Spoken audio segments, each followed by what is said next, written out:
Uniting the light through highs and lows, we'll stand as one. Our legacy a tale that's just begun. Together we roar, together we roar. Detroit Lions will rise, with a heart full of dreams and the fire in our eyes. From the past to the future, we'll claim our road. In the home of the brave, we'll proudly have grown. So let's lift our voices, let's turn it up loud. For the love of the Lions, we'll always be proud.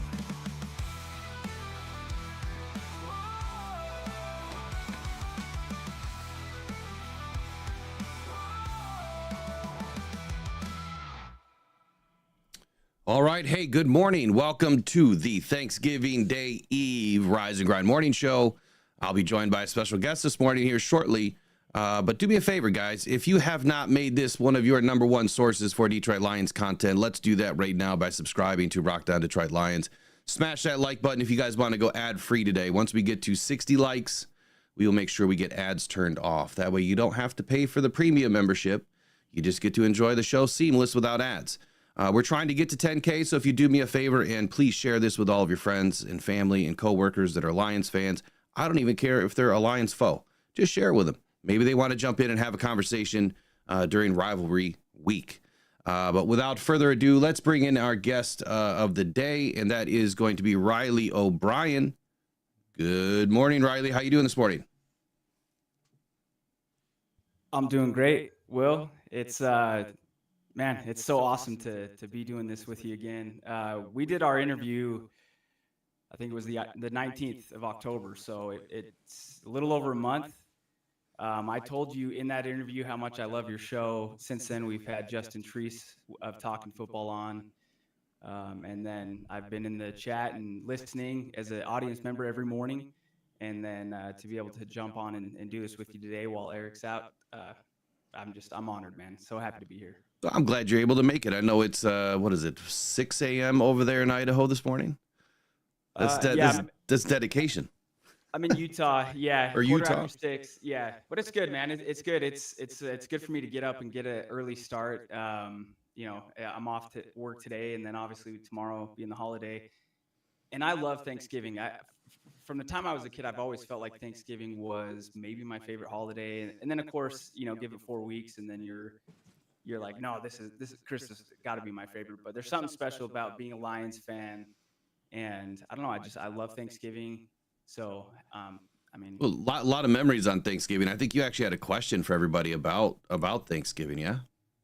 Yeah, I thought with everybody in the chat this morning. So tomorrow will be the 85th time that the Lions have played on Thanksgiving, and a lot of those have been losses. But I did have a thought, and I have to say, one of my favorite things about being a member of this community is everybody in the chat. I don't want to start naming names because I'm going to forget some, but there is such a good community that you've built here, and a credit to, I said I wasn't going to name names, but Trace, who's phenomenal. There's so many people that do such a good job here. And so I thought, chat, to date, what is your single favorite Detroit Lions football memory that you've experienced in your life to this point? Wow, yeah, that's a tough question. We're going to come back to that question. So we'll give you a minute to marinate on it, put your answers in the chat, and then we're going to revisit it here in a few minutes so we can let you guys kind of think about it. So you mentioned the 85th game. The Lions are 37, 45, and 2. Lifetime. This goes all the way back to 1934 when they started with this tradition on Thanksgiving. And what have we lost now? 13 in a row? Was it 7 in a row? It's like 7 or 8. The last one was in 2016. And then so as I started thinking of that, which is one thing I do, I'll think of these questions that I'm like, well, okay, if somebody was interviewing me, something I would like to answer. Well, my favorite Thanksgiving memory to date was the 2016 game when Darius Slay got the game-winning interception. I think Sam Bradford was the quarterback. It was against the Vikings. But that was the year where we had all those, come from behind wins that Stafford was slinging. He had the one of my favorite throws ever, the dart to Anquan Bolden against Washington. But yeah, that Darius Slay got an interception somewhere around midfield, and that iced it. And that was the last time we've won on Thanksgiving. So that needs to change, and I'm confident that it will tomorrow. I don't think it's going to be easy, but I think it will change tomorrow. I hope so. And then we're going to talk about all that. You know, whether it's going to be easy or difficult tomorrow. I think it's always going to be a challenge, right? It's always the NFL. But for me, if I were to give you like one of my favorite all-time Thanksgiving Day moments or memories, I honestly couldn't even tell you the date. I couldn't tell you the game because I was so young. But I remember it was Pontiac Silverdome, and I remember that we were. I mean. I had to be 10 years old or so, maybe younger, but just visiting all of the different tailgates. And it's like everyone is a big giant family. It didn't matter if it was the Bears that were there that week or the Packer, whomever. It doesn't matter who it is, right? The Cowboy. I mean, it doesn't matter what team you're playing. It's one big family. Right. And you're just visiting tailgate to tailgate, and everyone's like, here, try this, and this is our hometown specialty, or this is grandma's recipe, and you've got to try this, whether it was a drink or apple cider whiskey, or, it was some appetizer or fried turkey, which that was my first experience with fried turkey, was at Thanksgiving Day tailgate with my dad and my grandfather, and the rest of my family. I believe all the Laytons were there. I think everybody was there. So that's probably my best Thanksgiving Day memory, because it was like one of my first, and I'll never forget that. So I love it. It's so funny, Will, because as I think about questions that I asked you when I did our interview for Talking Football, to some extent, I'm like, man, I kind of feel bad because, I ask these questions like, man, I got Will Rock with me. Will, what's the message you want to send? It's like, man, it's such a broad question, but you did such a great job in answering and sharing. It's like, is he pulling from his head? Is he pulling from his heart? Is he pulling from both? Because you've just got such a wealth and of knowledge and a depth to you that I admire and appreciate. And so I love, hey, throw out. Yeah, let's see if I can get the chat pulled up here, because I'd love to see what people are saying. Can we get anybody's? Yeah, let me see if I can roll back here for a minute, see if anyone's put in their greatest moments. But yeah, and I appreciate that. Obviously, we still got to get to round 2 on that interview, and there's so many unanswered questions, man. There's so much to talk about. So Dale says my audio is a little bit low for you, so let me turn you up just a little bit. For me? Yeah, I'll get you turned up here. Let me I'll turn you up on this side. It actually should have been really hot because I had it turned way up. Yeah, I guess let us know. If you guys are having trouble hearing him this morning, just let me know. Let us know. I haven't really noticed it much, but so yeah, Jay-Z says my first football game I saw Thanksgiving 92, Herman and Barry blew my 11-year-old mind. Became a Lions fan. Do you see the rest of the chat in there? Yeah, I got it. So how many people in the chat here are season ticket holders? How many people are going to Ford Field, or maybe like you, Will, back when it was we were playing at Pontiac Silverdome? Because I feel like there's a pretty good mix of people here that are in the chat, and then we see them during the game streams on Sunday. And maybe they're doing that from the game too. So yeah. Is that the you gotta excuse me for just a second here. I ran out of coffee cream, so I haven't had any coffee yet. Megan had to make a run for me this morning to get some cream. Yeah, this is it. Honolulu Blue and Caramel Macchiato. That's it. And no, they're not International Delight is not a sponsor. Yeah. Right? Yeah. And quite honestly, I'd rather go with something a little better than that coffee cream.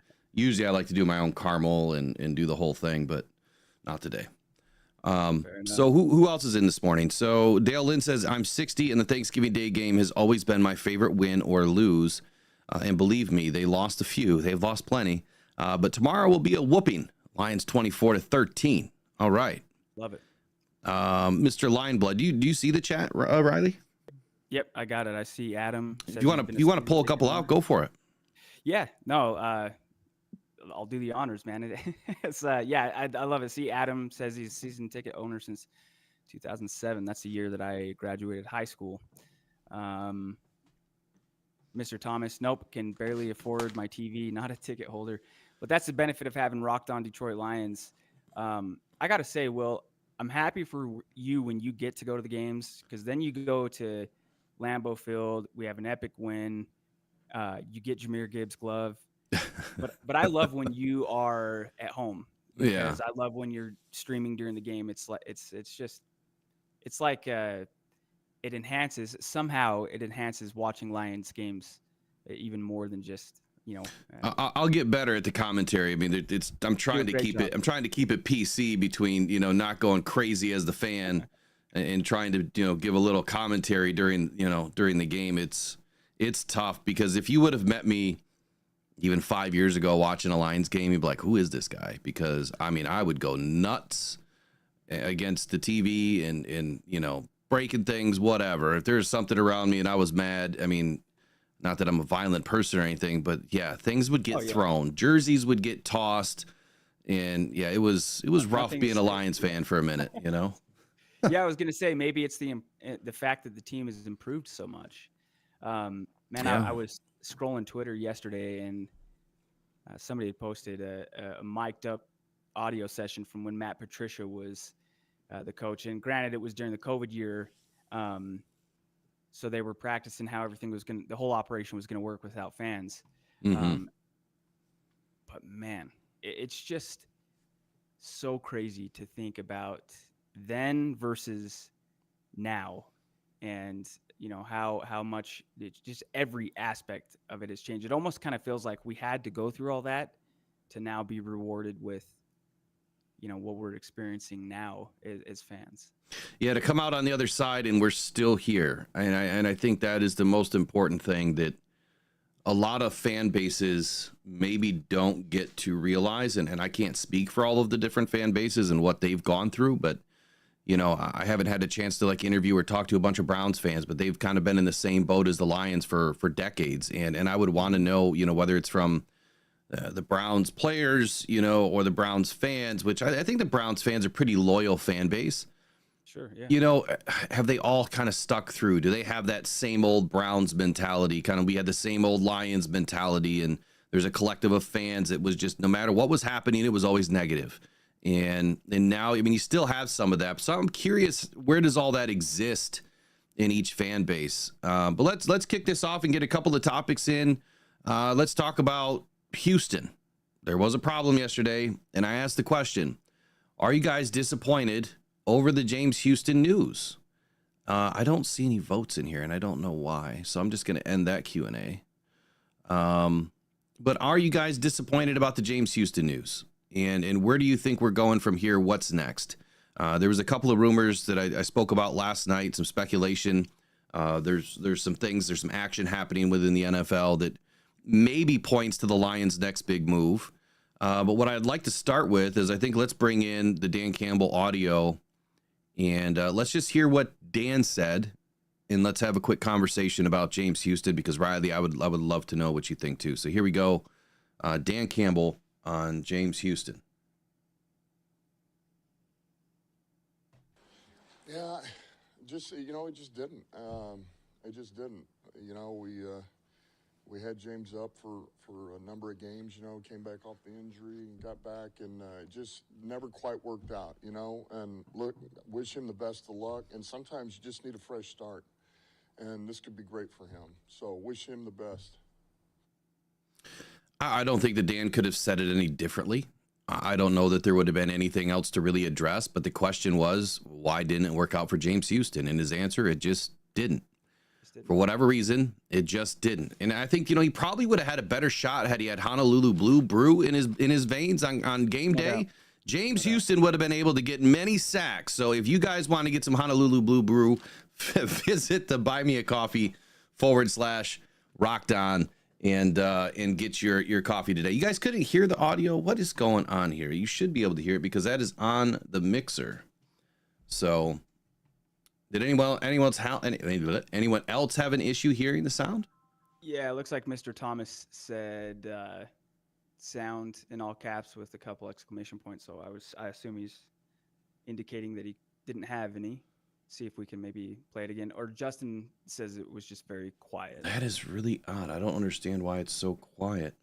Zach Here, let's heard it. let's do it again. Let me bring Dan in. Let's hear what he had to say. Speak up, And coach. yeah, he's gonna have to turn up the volume a little bit. Let me just make sure everything is turned on, which it should be. This is coming right from the mixer, so it's got to be loud. Yeah, just it just didn't.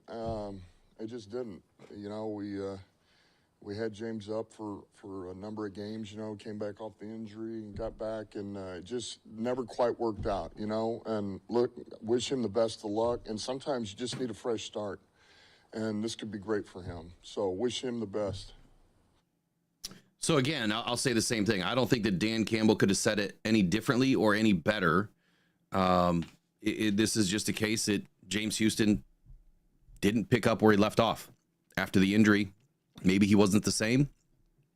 I didn't quite see that. I saw a player that was actually playing pretty well.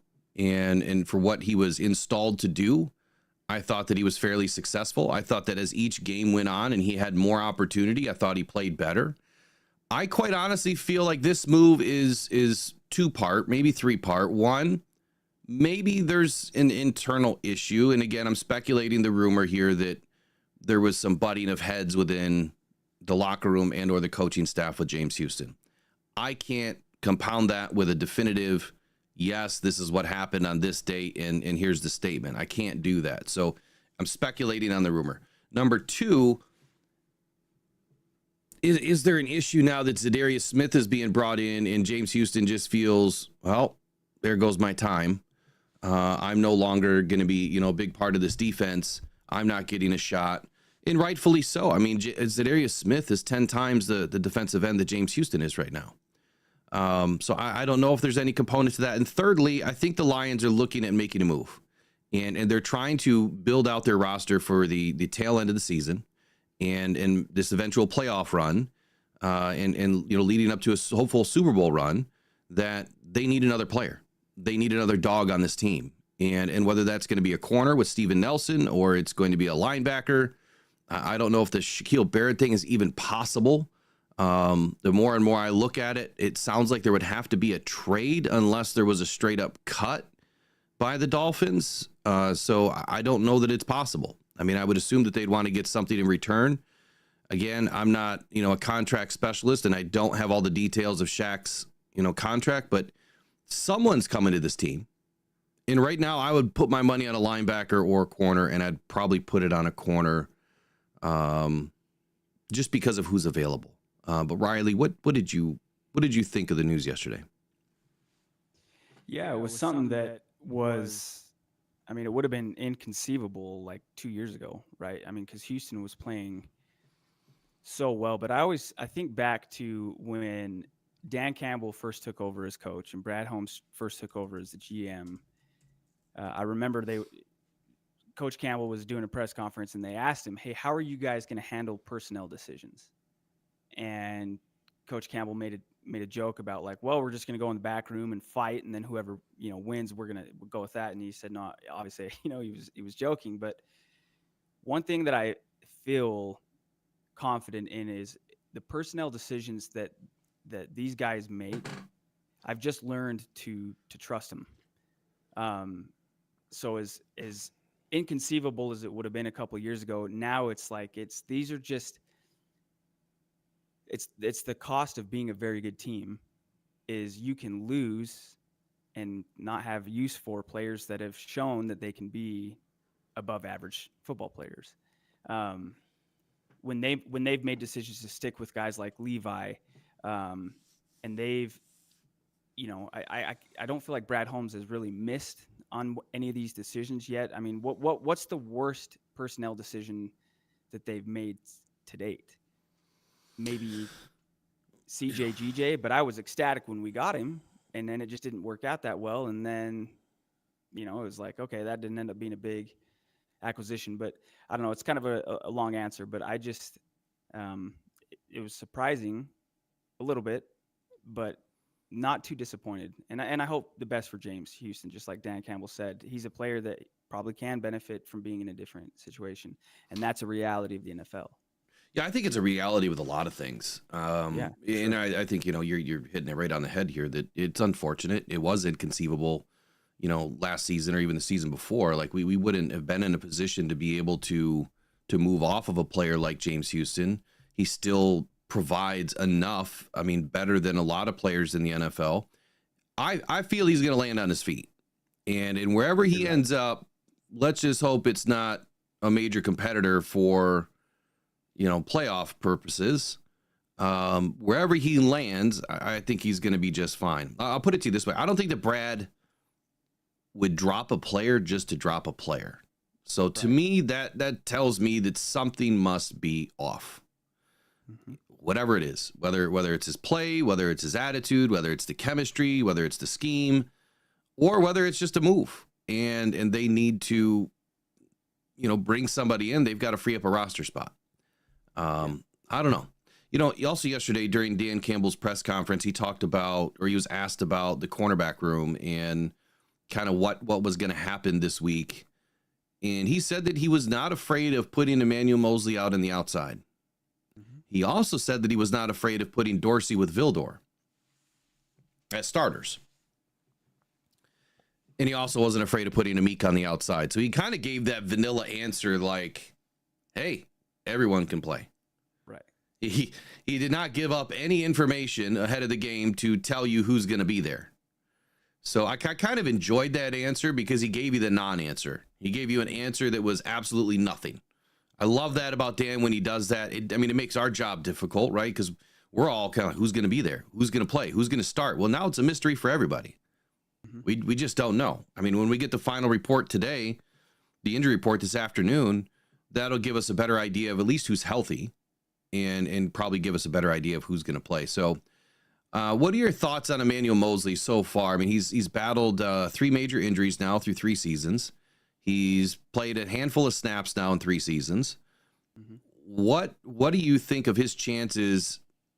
And what did you think, I guess, about the trade initially? I think a lot of people were excited about the trade, kind of like the CJ Gardner thing. We were excited about the opportunity of having these style of players together. Didn't pan out that way. But now, fast forward to 24, coming off of a pec injury, what do you think about Emmanuel Mosley? Do you trust him right now? Do you think that he's able to go out there and kind of be his old self? Or do you feel maybe he needs a little bit of time? I think that's the exact right word is trust. I think that when they acquired him, and I've read from reputable sources that they're very, very high on him. Yeah. But do you feel that did they acquire Mosley with the idea of him as being or ever being the number 1 corner? I don't think that they did. And so that's not what you're expecting him to be now. A guy like that, just like what we were talking about with James Houston, I think that Brad Holmes and Dan Campbell have a very good feel for the person, not just the player. I think that there's inevitably going to be some physical, getting acclimated, getting back up to speed. But I think that they trust him to do his assignment. And why did we see Amon-Ra? And I'm with you that I didn't love. I wish that they would play Vaki as the punt returner. Maybe they will on Thursday, but I'm with you, Will. I was kind of nervous about it. But why did Dan Campbell say, why did they make that decision? Because they trust him. Right. So if they trust you, I don't see a reason why they, wouldn't. And I just feel like Mosley's one of the guys that, Dan Campbell feels like, okay, I can put him out on the field. I don't even need to look over there. I just know his job's going to be taken care of. So it's been a bummer. We've not seen him on the field all that much for, since we've acquired him. But I don't think he was ever coming in to be the top dog. I think he can just kind of come in and do his role and just be a winning football player. And so however big that role is, I'm excited to see him play because that's kind of what Levi Onwuzurike has been, where it's taken a little bit of time. But now every time he makes a play, I'm like, man, sometimes it just pays to be patient if it's the right player. So I will put this out there. Y'all can be rest assured right now that Jerry Jacobs may not be on the way. So he worked out for the Commanders yesterday. And so all of that talk that he was posting on Twitter, he mentioned the Lions. He mentioned the Lions, he liked the former Lions fans. He said some of us were iffy. And he was kind of just going through this whole thing like he deserves to have a shot in the NFL. He got a shot. So he went and worked out for the Commanders. There's been no signing as of right now. He hasn't been given a contract. Washington is kind of waiting the debut of Marshawn Lattimore, who has missed the last 3 games since being traded. So there's that. But now that Jerry Jacobs has had another workout, I would say that door is probably still open. I'm just saying it's still open because he's someone that's sitting on a couch, right? We're way past the trade deadline. So if we need a corner, the Lions are going to go out and find the absolute best corner that has some sort of an idea of what this defense is about. Right. And even though maybe you don't trust or like Jerry Jacobs' play over the last few seasons as a Lion, I don't think we can doubt the fact that he at least knows the defense. And he would probably fit the best versus bringing just someone off the street that's never played inside the defense. You can grab a football player and throw them in any game, and they can do the basics, the vanilla scheme, all that stuff. They can do that. These guys are smart. They've played a lot of football. But when it comes to your scheme and how you want your scheme to work and the unique things that you're doing, that takes time. And at least Jerry Jacobs has had time in that scheme. So as of right now, Jerry Jacobs is not headed to the Detroit Lions.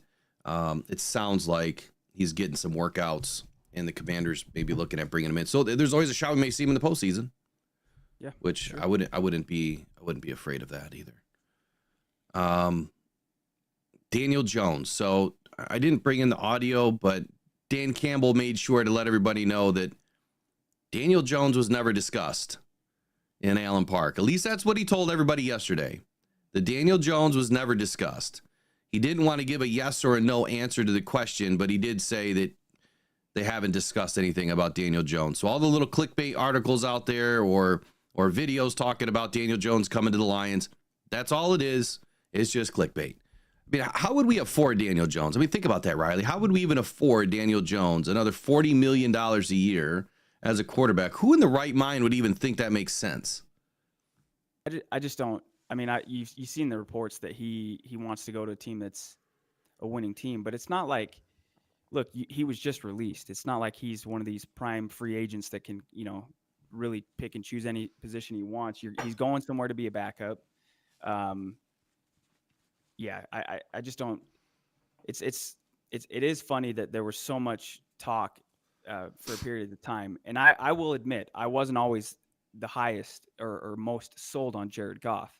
But you hear a lot of people that said, hey, they should play hooker. Get rid of Goff. Don't pay him this massive contract. Play hooker. And then we haven't really even seen hooker play. And then it's like, until I heard it, the thought never even entered my mind about, maybe Daniel Jones is going to head to Detroit. There's just very little sense to that. Thought never crossed my mind either. The minute that I heard, I heard and seen some videos popping up, I'm like, you got to be kidding me. Like, do people ever really stop and think about the salary cap and how this stuff is affected? Bringing in players like that, like it just wouldn't make it. You'd pretty much wipe out what the Lions have right now, or at least by next season. So it just wouldn't make any sense. You wouldn't be able to sign the players that we need to sign. You got the Kirby Josephs out there that need to get an extension, and you've Aiden Hutchinson at some point that's going to have to get an extension, and there's other guys on this team that we need to pay first, from my perspective, from my opinion anyway. And I feel like that's going to be the route that Dan and Brad take, is they're going to take care of their own before they bring in these high price free agents. If you're not going to bring in a $25 or $30 million edge rusher, you're definitely not going to bring in a $40 million quarterback. A backup quarterback. Right. Ryan in the chat says Jones would only be owed $350,000, and then he's a free agent. You'd get a compensatory pick, from him if he leaves. But I just don't think that there's a need for him, really. I mean, Will, you were so dialed in this whole time with what edge rusher they were going to acquire once Hutchinson went down, and it ends up being Zadarius Smith. And since he's played 2 games, right? He's been on the team for 3, but he's played in 2 since the trade. And beyond his play, you can just kind of see the personality.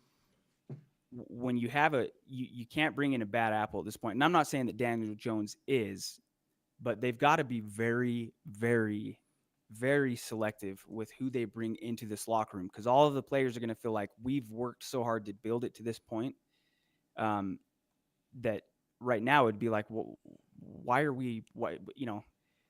we be bringing in Daniel Jones and bringing in all this attention? He probably wouldn't play, right? Unless Goff got hurt.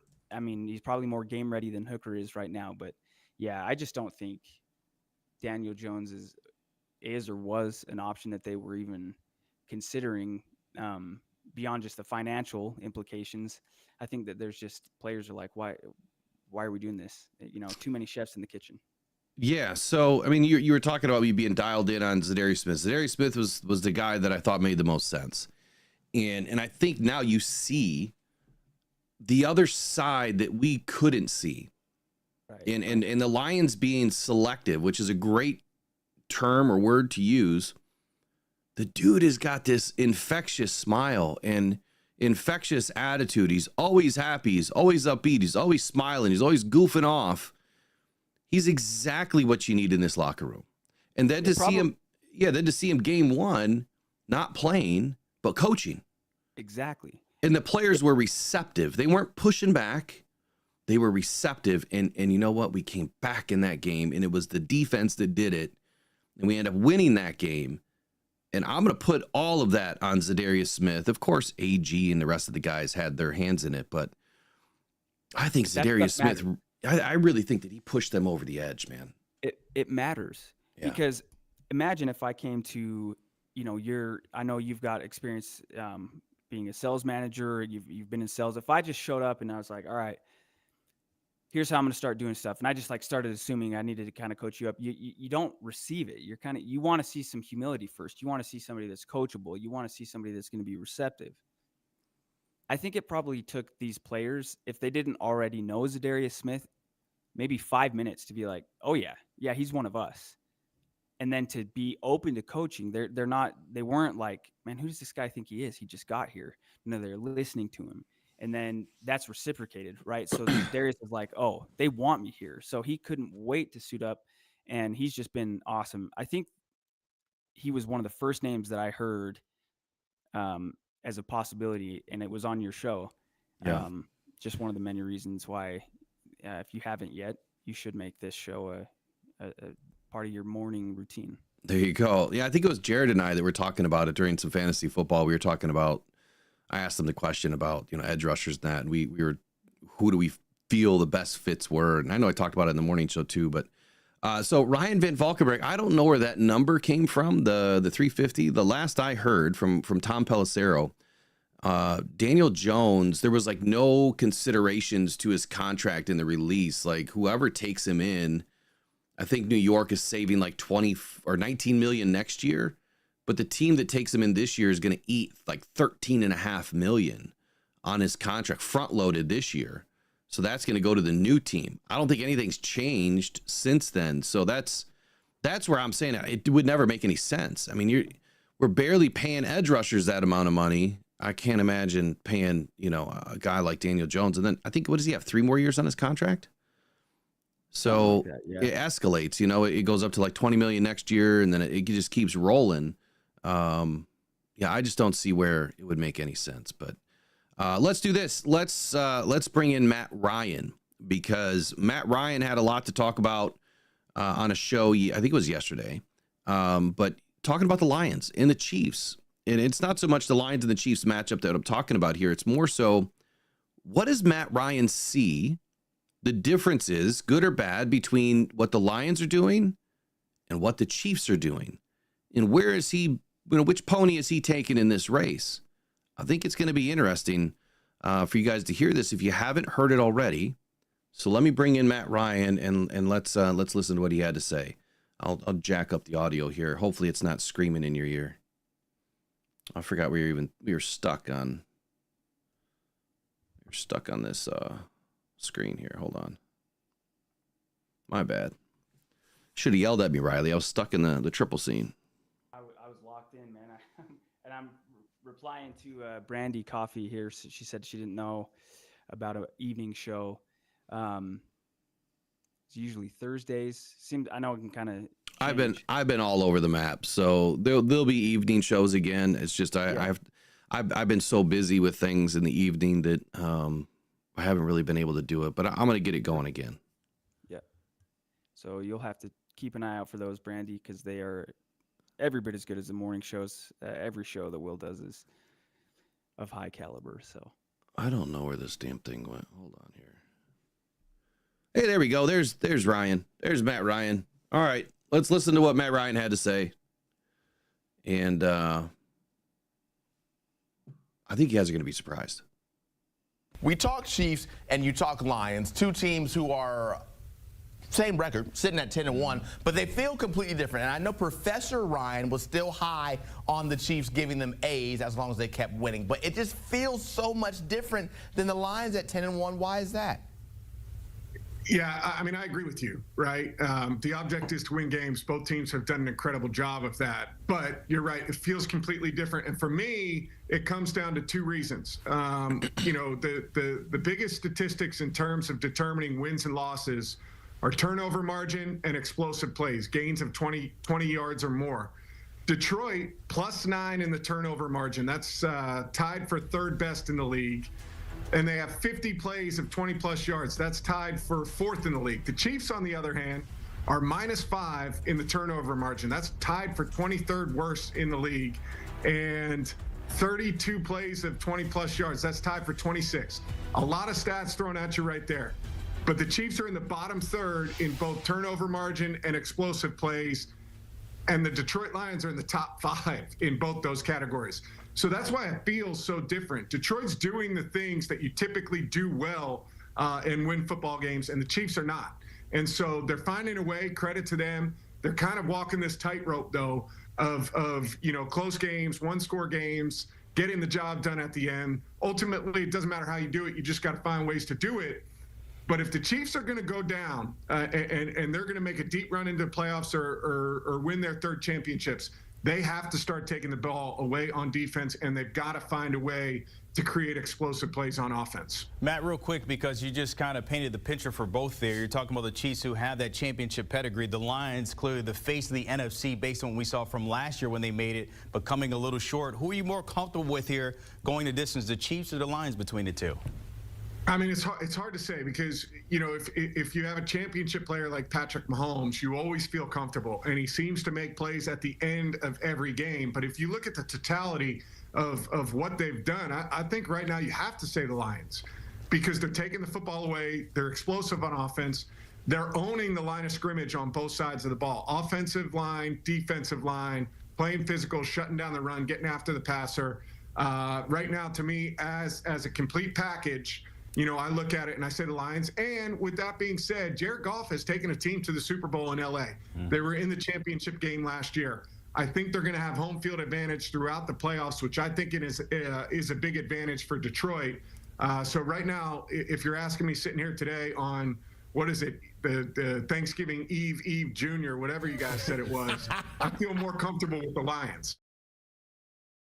Well, there it is. Matt Ryan. I like Matt Ryan. I think the dude's just cool as a cucumber. And I think he's really honest in his takes. He's not, a big flashy guy. He's not out there to rah-rah and get in your face and create excitement for no reason. I think he's just as straight-laced as they are. He's going to give you, what it is, and this is what it is.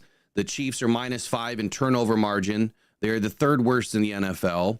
And when it comes to explosive plays, they're in the bottom third of the NFL, whereas the Lions are in the top 5 of just about every category that really matters. Explosive plays over 20, explosive plays over 40, turnover margin, we're at the top of the league. I think we're tied for first or second place right now with turnover margin. I think McKinney got one over the weekend, so I think that kind of leveled him up with Kirby there. So that is what it is. Matt Ryan will take the Lions right now. He feels like the Lions are a better team. We're winning at the line of scrimmage. We're taking the ball away. Definitely coached very well. I think we got the players to do it. And then he mentioned Jared Goff. Oh, by the way, Jared Goff's been to a Super Bowl. Oh, by the way, Jared Goff brought this team to the NFC Championship last season. He has the championship pedigree. And the dude's playing out of his mind right now. Yeah, you can call Patrick Mahomes the GOAT. You can say that you would always feel comfortable with having a quarterback like Patrick Mahomes. And that's great. I think that there's definitely, if you were to put a slider up and down, Goff versus Mahomes, who would you rather have right now? I'm going to put it in the middle. I would take either quarterback to take me to the Super Bowl. But since I'm a Lions fan, I'm sliding that slider back up towards Jared Goff because of what I've seen him do under the pressure. I have not seen Patrick Mahomes do this season under the pressure. So Mahomes can dance around the pocket and skate and skirt around and extend plays with his legs. Goff will stay in there and take a hit and deliver a strike. He'll throw 5 interceptions, come back and beat you.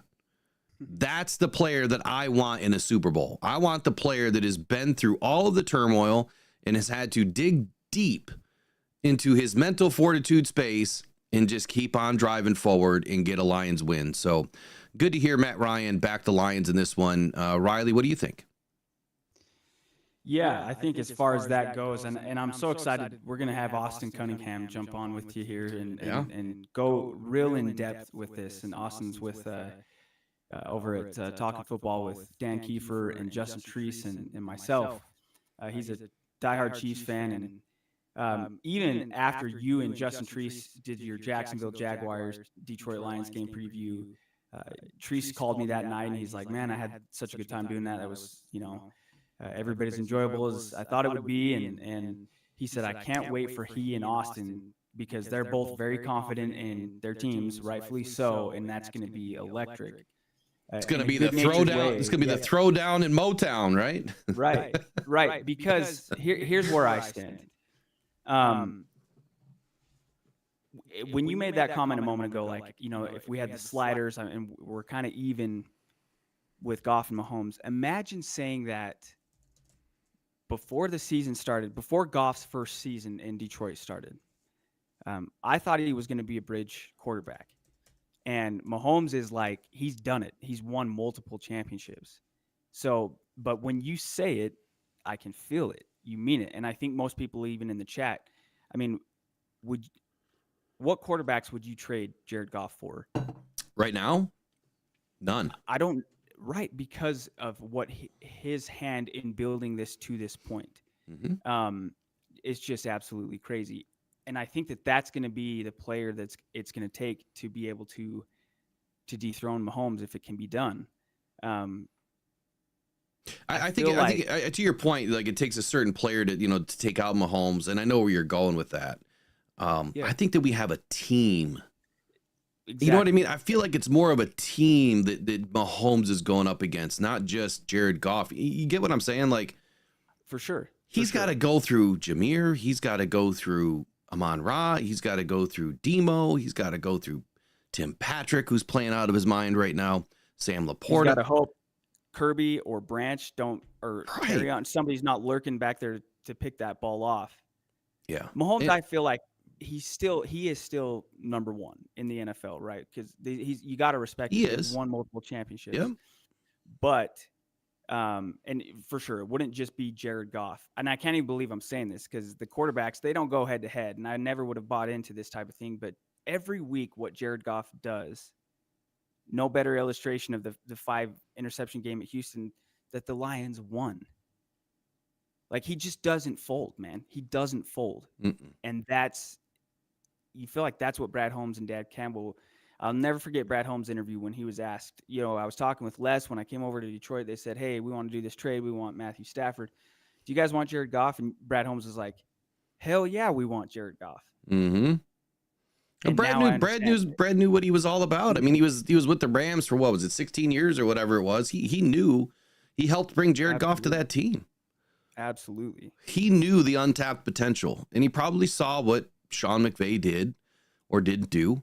And maybe he did or didn't agree and felt that Jared Goff was going to be the right piece to that puzzle to help rebuild this team. And I think he did just that. But, to your point on these guys clashing at some point, which I'm thinking it's going to be a Bills and a Lions Super Bowl, honestly. But yeah. I think it could be. But let's just say that they do. You know, let's say it's Vikings. Let's say it's the Chiefs and the Lions in the Super Bowl. Well, Mahomes got to come into that game already thinking about Brian Branch. Like, that guy took me to the house on like the first couple of plays of the game. The last time I met this guy. Yeah, I think I was like early third quarter. I just remember Justin Treese texting me and my phone going off, and he just said Brian Branch because he told me that that's who he wanted the Jaguars to get. And my gosh, man, what a player that they've got with him. But I feel like right now, if you think, you know what, Will, when this last game against the Colts, I was thinking about it. I was like, man, if you've ever seen like a 3-part movie series or something, that was the second one where you're all excited for the start. You're getting introduced to everything. And then this is just the bridge.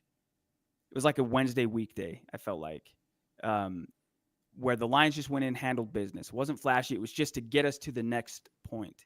Mm-hmm. The fact that the Lions can do that they can just go and impose their will on teams, that I never felt like that Colts game was in the balance. I agree with you. It wasn't going to be an easy game, but I don't think you go into any game feeling like we're just going to thrash these guys, but it's kind of continued to happen. The Detroit Lions impress me so much because on all 3 levels, offense, defense, special teams, that you can see how well coached they are. They're paying attention to detail. And the one loss is the game where they didn't pay attention to detail when all the guys ran out on the field against Tampa Bay. But yeah, that one still burns me up, man. Me too. That definitely should not have been a loss at all.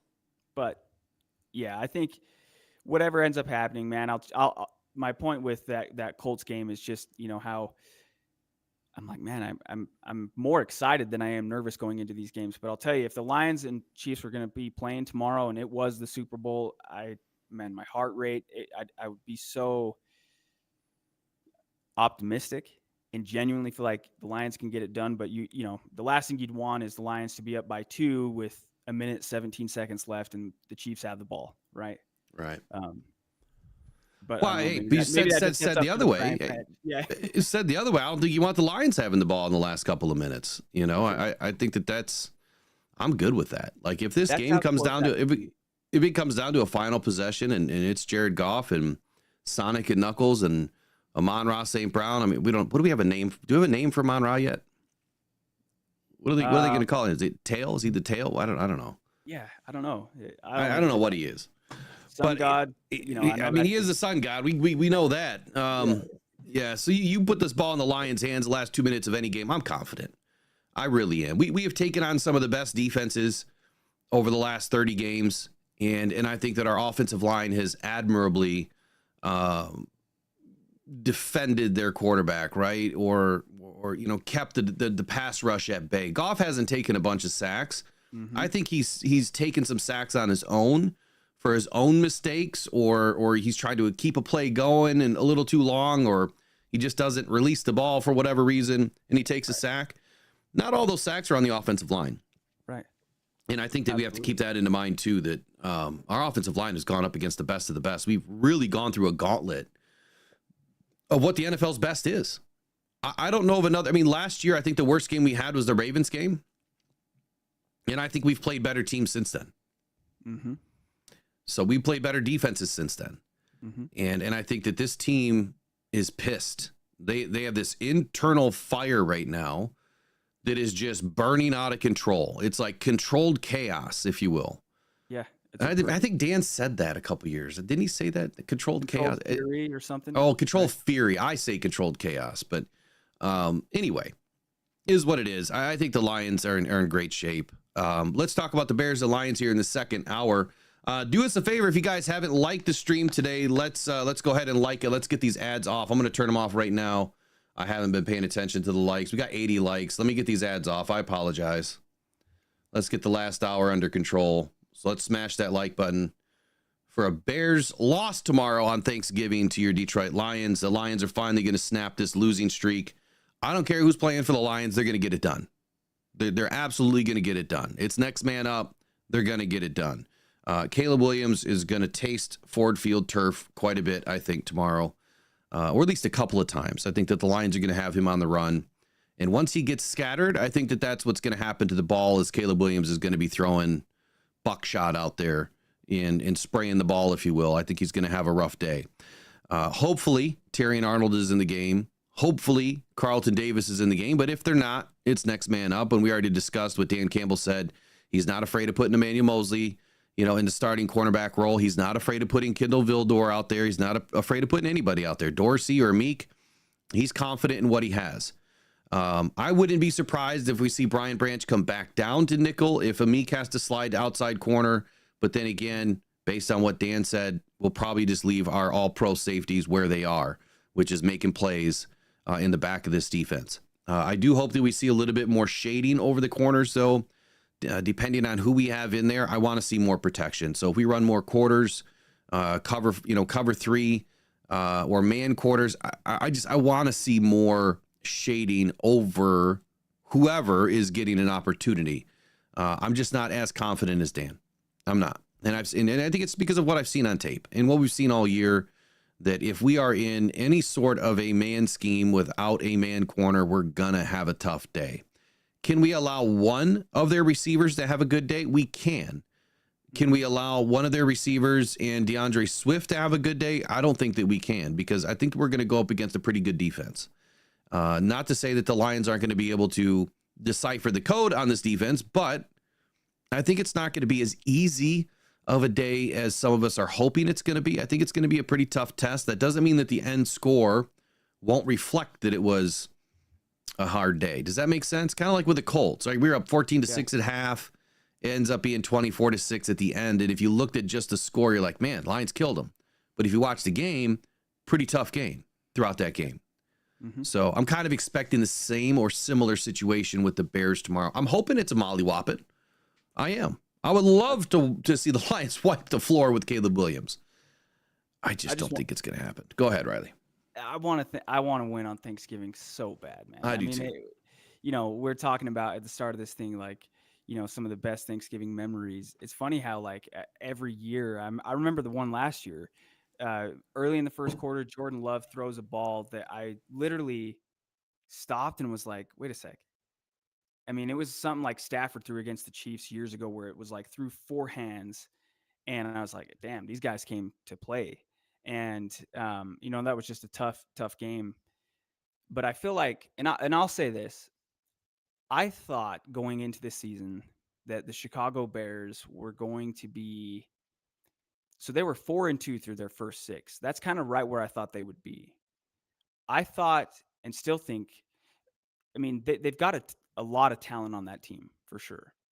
I think that Caleb Williams was the right pick at number 1, because I've seen him play in person. I've seen him play. I mean, everybody's seen him play at this point, but I know a lot of people criticize him because he paints his nails. I don't think that matters. Like, just hypothetically, if you said, like, it'd be weird as heck, but if Jared Goff showed up tomorrow and his fingernails were painted, do you burn your jersey? Do you take off your jersey? Do you suddenly lose? I think people look too much into that. I don't think it's that big of a deal. He's a very talented player. And since they've changed offensive coordinators, he's been playing really, I wouldn't say really, really well, but he's played better. He's starting to show signs of progression. The thing with the Bears, their last few games, they're losing these games on special teams. Whether it was the Hail Mary that they gave up, or they had a field goal that was blocked. They went into overtime last week against Minnesota, lost that game. Had a chance to win it, got the ball first. Caleb took a sack, and then, Minnesota got the ball back and went and won it. They're right there. I feel like maybe I was a year early on the Bears. I think they're going to be a pain in the Lions' butt for the next 5-10 years. But I feel confident going into the game tomorrow. I don't know what they have in store. And Eric said yesterday on the show, he's like, yeah, I think they're going to bust out whatever trick plays. And I kind of thought at first, like, no, why would you? You're going to do what you did against the Colts, just whatever it takes to win the game. But I think talent-wise, there is it's a tough matchup. And I think you're exactly right, Will. You can have DJ Moore have a day, but you can't have him and have Odunze have a big day, or have Swift have a big day, or whatever other weapon they've got. You've got to be, and I'm confident they will be very strategic in how they go about it. And just at some point, maybe third quarter, they can really start to get some distance.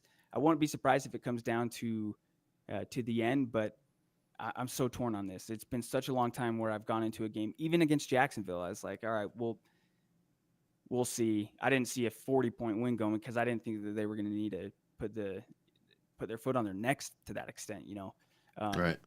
But I'm like, I hope it doesn't burn me. But I'm more confident in this game tomorrow than I've been in a while. I just feel like they're not going to lose again on Thanksgiving.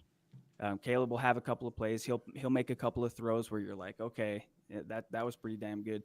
But I just feel like the Lions are going to be able to, at some point, maybe in the third quarter, kind of gain some separation and then just get out of there with a win.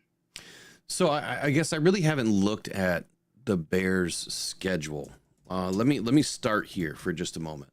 Sure. So looking at the Bears' schedule, they started the season off with where is it at? I know they Preseason, played the Colts the second So, game. Yeah, they played started. the Titans. Yeah, they started the season off with the Titans, and they barely won that game by a touchdown. And if I remember, that came to the very end, and we didn't know who the Titans were going to be. And now that we know who the Titans are, I mean, that should have been a bigger win. But it's week one. It's tough. Week one's always tough. Then the Texans, they barely lost to the Texans. Again, week two, teams are still trying to figure out who they are. And then they lost to the Colts. And then they beat the Rams, which is surprising. I know the Rams are really beat up in that game. After playing the Lions, they lost quite a few players the next few weeks, including Puka. And I think Cooper went down before that game, if I'm not mistaken. Yeah, he was. Puka was out first game with the Lions, so the Rams were shorthanded for sure. Yeah. So and again, that game was won by 6 points. All these games less than 7 point separation, and then they whopped they whooped on the Panthers 36-10, and then punching bag. Right, and then they kind of whooped on the Jaguars, and then the Commanders barely beat the Bears. I'm not sure how that happened, especially watching the way Jaden Daniels plays, but I'm glad that Jaden Daniels won that game. And then the Cardinals whooped on the Bears, and then the Patriots whooped on the Bears, and then the Packers barely beat the Bears, which I think we all understand divisional games are much harder to play. Like, we know each other, right? So then the Bears go up against the Vikings. This was just last weekend, and barely lost this game in overtime. So when I look at their schedule, who have they played? Who have they really played up to this point? The Texans in week 2 is not the Texans of today. Right. In week 13. Totally different team. The Rams were beat up. Panthers garbage. Colts garbage. Titans garbage. Jags garbage. So 4 teams garbage. Patriots garbage. That's 5. Okay, so they played the Vikings, the Packers, the Cardinals, the Commanders. Mm-hmm. In recent weeks. So they've played 4 teams that you would say are pretty decent. The Vikings, they're kind of that don't know what you're going to get from week to week team. The Packers, same thing. You just don't know what you're going to get week to week team, but they're better. Both of those teams are better, than a lot of the other teams in the NFC right now. Pretty good. The NFC North's pretty strong. I would say that's about it. I would say between the Commanders, the Packers, the Vikings, those are the 3 teams that they've faced in. And the Lions, look, I don't think that they've had any issues with the Vikings or the Packers so far. I mean, the game in Lambeau was tough because of the weather, but we still handled them. Right. And the Vikings, I mean, we kind of ran away with that game. So I guess what I'm saying here is who they played, Riley. Who they played. Yeah. So they're 4-7, right? And just looking at this here too, so points for the division. The Lions have 360. The Packers have 288. The Vikings have 274. The Bears have 221 points scored on the year. If they had won 2 of those games, and so now let's say they're 4-7. So if they were 6-5, and they're still kind of in the mix for the wild card game, it's been that close. That dude, their coaching has been awful. I mean, what happened when they got the field goal blocked against the Packers, and it was funny because Harrison Graham, who does a good job doing the commentary for them, he was like, why are we not run another play? Get closer, get closer. No, the coach just burned 36 seconds or whatever it was. And he's like, no, we're good. We'll just kick it here. And then it ends up getting blocked.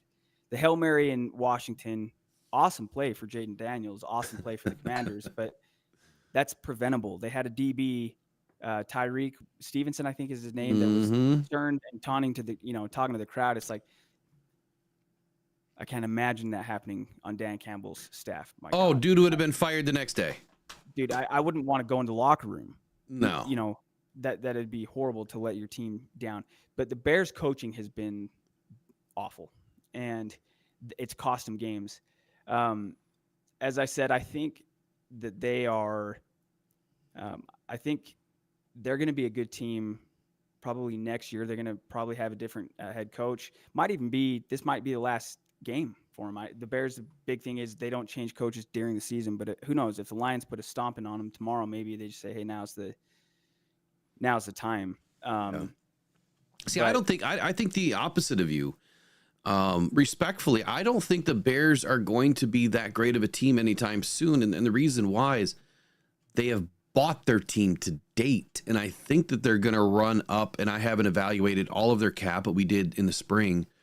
They're going to run into some cap issues. And not only that, but guys that are aging, in the league and they're making quite a bit of money. I feel like they're going to run up against it.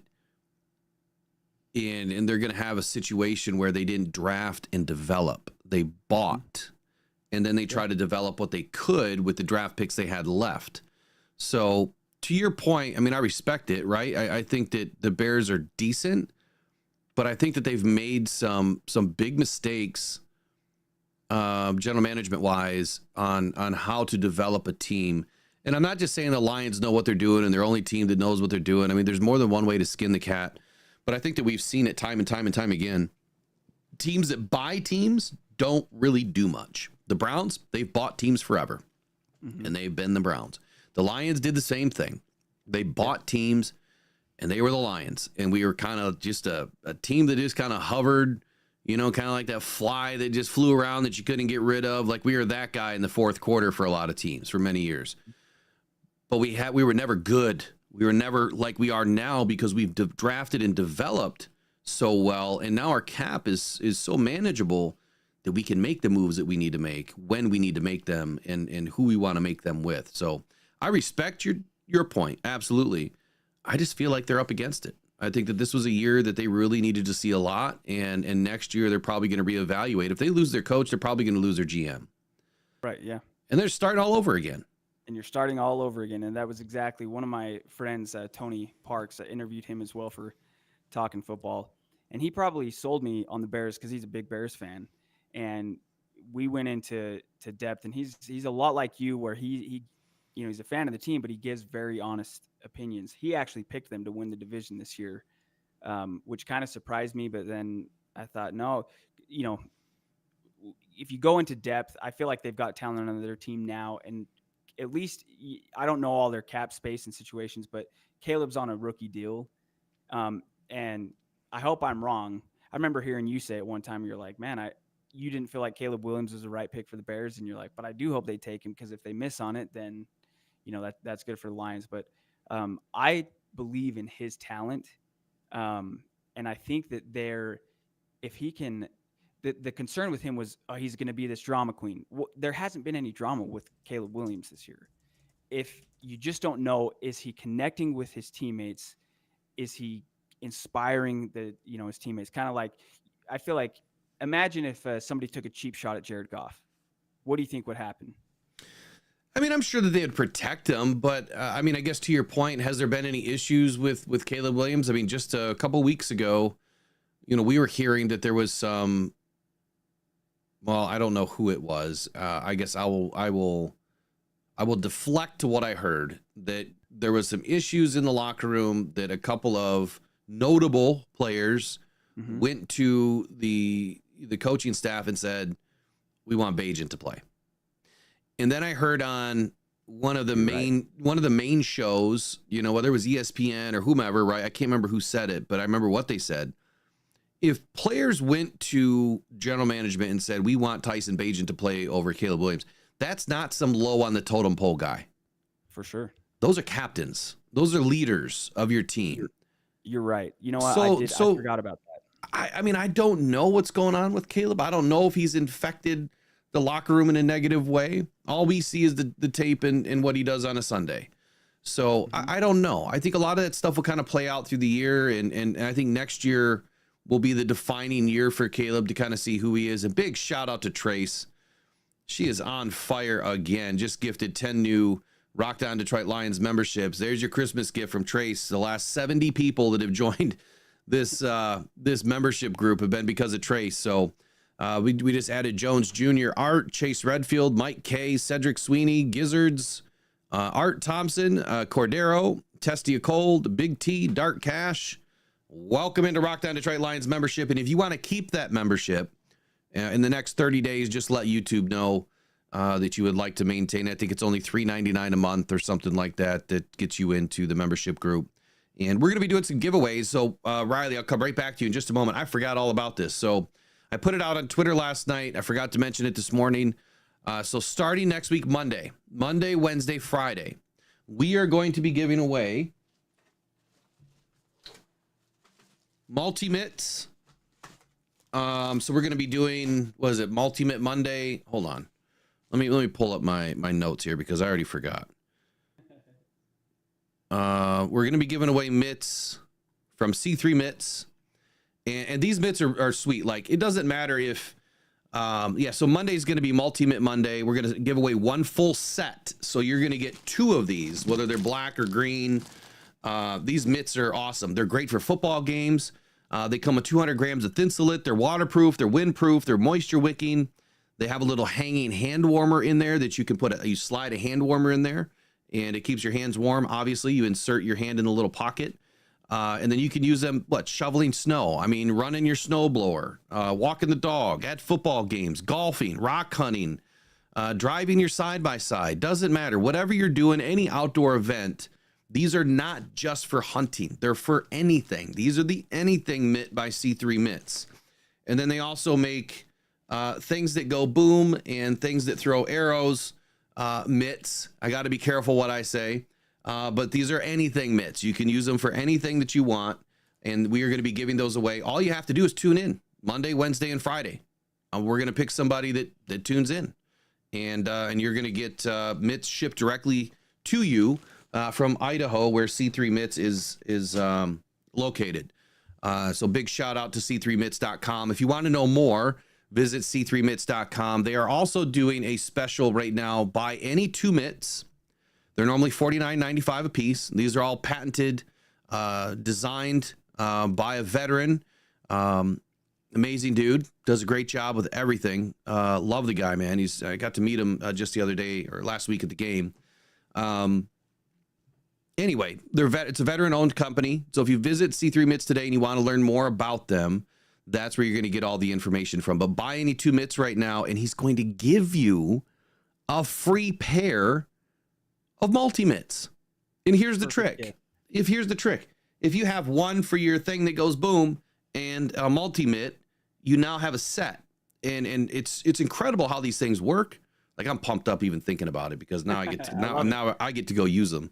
But you keep your hands warm, and then you can pull your hand out so your hand's always accessible. You're not, biting your hands off the gloves and it's freezing cold outside. No, you just slide it right in. You're nice and warm. You slide it right out when it's got to come out. So c3mitts.com, check them out. Monday, Wednesday, Friday, we're going to be doing giveaways from now through Christmas. So a lot of people are going to get their hands on these mitts. Anyway, Riley, Chicago Bears. Let me dive into this real quick. I think we'll just move on for just a moment, if you don't mind. I forget what we were talking about, honestly. No, it's all over. I'm hoping I can join you again for another, and definitely anytime again for talking football, because we get talking, man, and I'm just like, man, I got so many thoughts, but I'm also, you start speaking, I just start listening. I'm dialed in. Chris Mason asked, is it Michigan shaped? Well, yeah, any mitt really is, right? I mean, it's kind of, yeah, it kind of is. I mean, yeah, you could say that. There's no thumb. It's a mitt. And he told me this yesterday. He said, do you know why back in the day, your parents used to put mitts on you and not gloves? Because when your hand is in a mitt, all of your fingers are together and it keeps it all warm. When you're in a glove, it separates the warmth, so it's harder to keep your hand warm. That's why you take your gloves and you slide them in your pockets in your coat. With a mitt, you don't have to do that. It stays warm, and you insert these heat warmers, those little hand warmers, and it just takes it up a notch. So I wish I would have had him in Green Bay, man. Yeah, would have been perfect. So Caleb Williams, he's been sacked 44 times in 2024. 44 times, the most in the NFL. The Lions are averaging just under 1.7 sacks per game since week 7, the fourth fewest in the NFL over that span. And yeah, so 44 times for Caleb Williams. I took a moment and looked at their grades, right? And when I looked at their offensive grades, their tackle, Larry Borum, I don't think he's a starter, but he's a 52.4. Tevin Jenkins and Braxton Jones and Darnell Wright, I believe, are all starters. And they're just, mid-grade offensive linemen at this point. They're mid everywhere you look. Run block, pass block, overall grade. All giving up sacks, all giving up pressures. So I think that the Lions do have a good opportunity against this offensive line, and I think that that's where the war is going to be won tomorrow, is our defense has to come out aggressive. They're going to have to come out in a blitz mentality, and they're going to have to come out with spying somebody with Caleb. Caleb can hurt us with his legs, and I think like any other time we've gone up against a mobile quarterback, someone's chest, which used to be Alex Anzalone, has to be on the quarterback at all times. However AG wants to deploy that, whether he wants to call it a spy or not call it a spy, that's what I call it, because you need somebody that is dedicated to making sure that Caleb is corralled. Now, whether that's Zadarius Smith just containing the edge like he does, or Josh Pascal, who in my opinion is one of the best at setting the edge in the NFL, between those two guys, I don't think that Caleb Williams is going to do much. Now, the Lions-Bears matchup will be just the 8th instance over the last 50 seasons that a team on a 9+ game winning streak faces a team on a 5+ game losing streak. So this game kind of has an epic, I guess it's kind of an epic game if you think about it for both teams. If we lose to a team that's lost 5 in a row, that would be terrible. But then again, if we win, it's just like, well, on to the next one, right? I think that we have more to lose in this game than we do to benefit from winning. Other than it's a divisional game, we got to win. Like, we need this win for many reasons.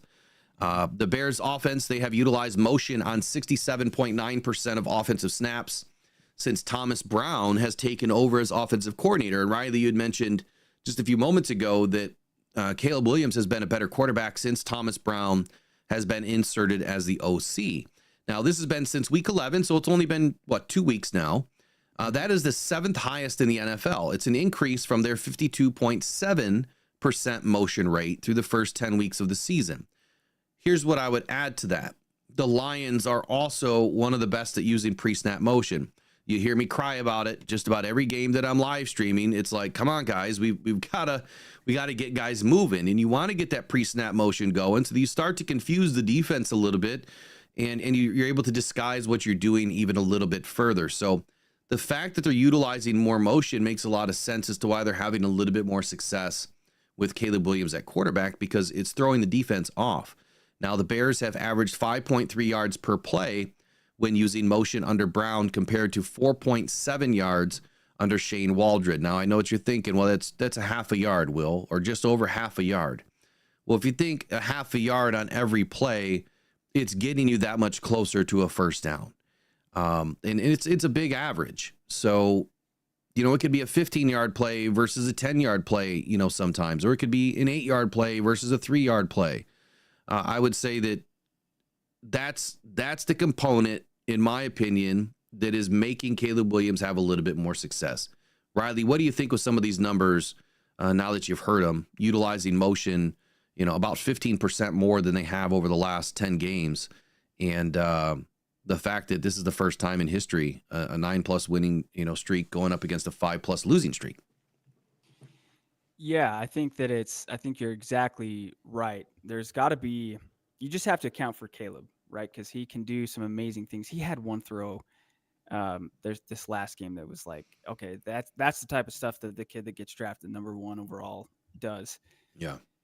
Um, as you're saying, kind of going over these stats, I'm also remembering last year the issue in that game was turnovers, right? I think Goff fumbled it, had a couple of picks. It just was one of those games where it was like we had just enough self-inflicted harm to overcome. I honestly feel like the Lions don't have to play a perfect game here. You just have to start fast, hopefully score first, or if they go down and get a field goal, whatever, right? The Jags got a field goal playing the Lions first. Just start fast and start strong. And I think that's where Eric was spot on with, you're going to go out and I don't think Campbell's settling for field goals. He doesn't do that hardly ever anyway, right? But just go out, score 14 points in the first quarter, maybe 21, like just touchdown, touchdown, touchdown. I think you can really have a strong control of the game there. But yeah, I think that I think you were right. DJ Moore is a phenomenal receiver. I think Roma Dunze is a very talented receiver too, but I think you can game plan. You see that a lot in basketball. Hey, we'll let LeBron score his 40 and we're going to shut down everybody else. Make somebody else beat you. And so I think that really comes down to just not having more than 1 or 2 turnovers at most. And then being able to, create those turnovers on defense for us as well. I don't know, man. I feel like I've been higher on the Bears than a lot of Lions fans have been, higher on Caleb Williams than a lot of fans have been. But as we're kind of going through this discussion, I kind of feel like the Lions are going to win tomorrow by like 17 points. That'd be crazy. Points. So you mentioned turnover margin. So this is a matchup where, both teams are really good in that regard. So the Bears are +9 and the Lions are +9. So the Bears and the Lions are tied for third in the NFL like right now. Takeaways or something.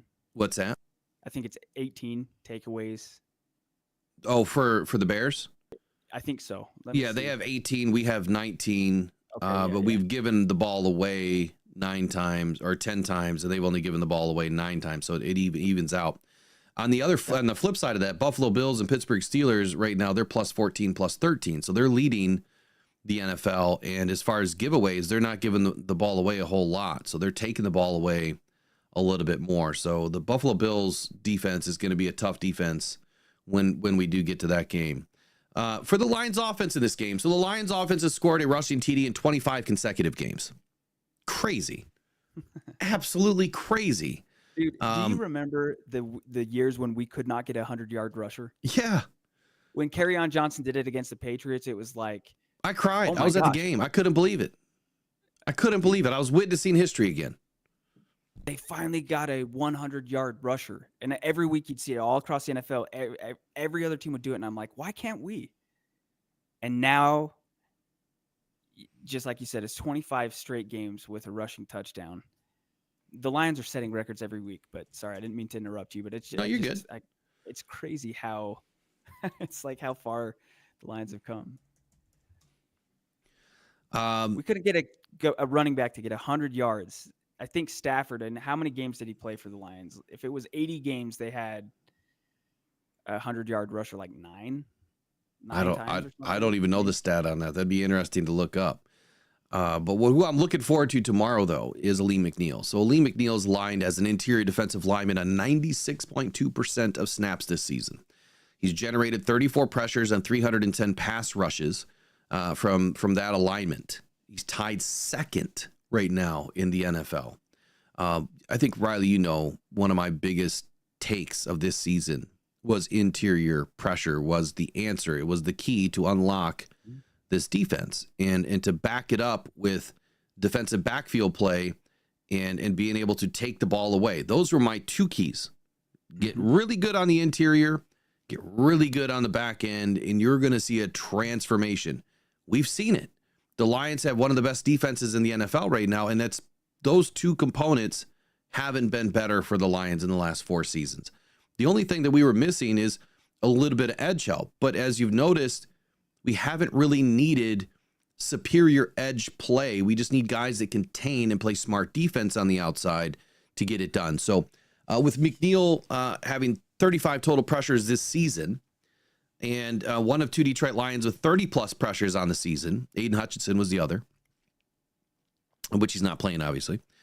The Bears have, the Bears have allowed 79 pressures to players aligned as an interior defensive lineman this season. So my call last week versus the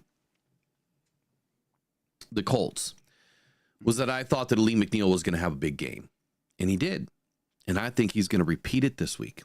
I think that Lee McNeil and DJ Reader, who beat his illness, I think that both of those guys are going to be a big reason as to why Caleb Williams has some trouble in the pocket tomorrow.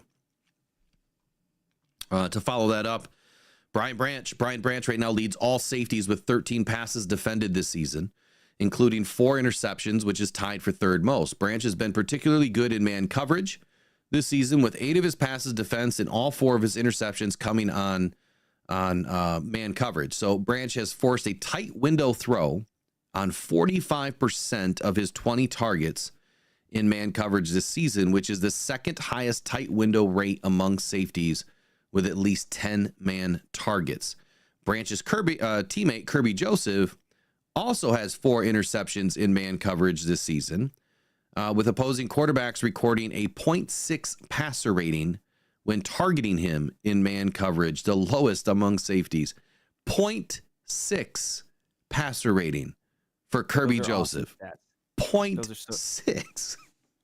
Not 1, not 60, 0.6. It's craziness. What do you think about what do you think about our safeties, Riley?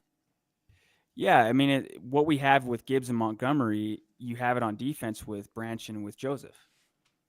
And it's crazy because I don't like one of my favorite things to do, and I do it all the time with Justin Treese from Talking Football, is I'll just randomly text and be like, dude, if they redid that draft, like if Kirby Joseph was a 3rd-round pick, right? If they redid that draft, what does the chat think?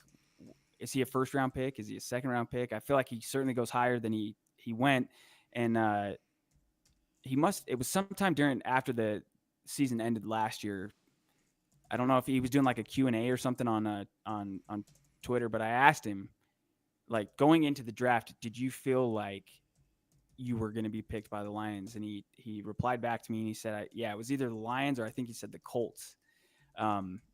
It's always just interesting to have that kind of conversation, with the players. Like, do they have a pretty good feel, or like Jahmyr Gibbs seemed genuinely surprised that the Lions took him when they did. But it's just interesting, man. It's so crazy where, when Brad Holmes found Cooper Kupp for the Rams in the 3rd round, you're like, well, that was just really fortuitous.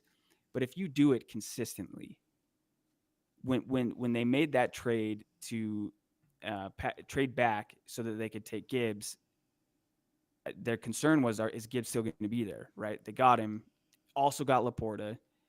Brad Holmes has just continued to capitalize on every opportunity and maximize asset value. I can't imagine this iteration of this team without Brian Branch. I can't imagine it without Kirby Joseph. Just awesome players that complement each other so well, that genuinely want one another to do well, which can be rare in professional football, right? Even seeing when Montgomery scores, nobody's more happy for him than Gibbs, and vice versa, right? I think it's the same thing with these guys when they make plays on defense. I love them both, man. I feel like that you got to get those jerseys if you don't have them. You know who I love, Riley? I love this community, man.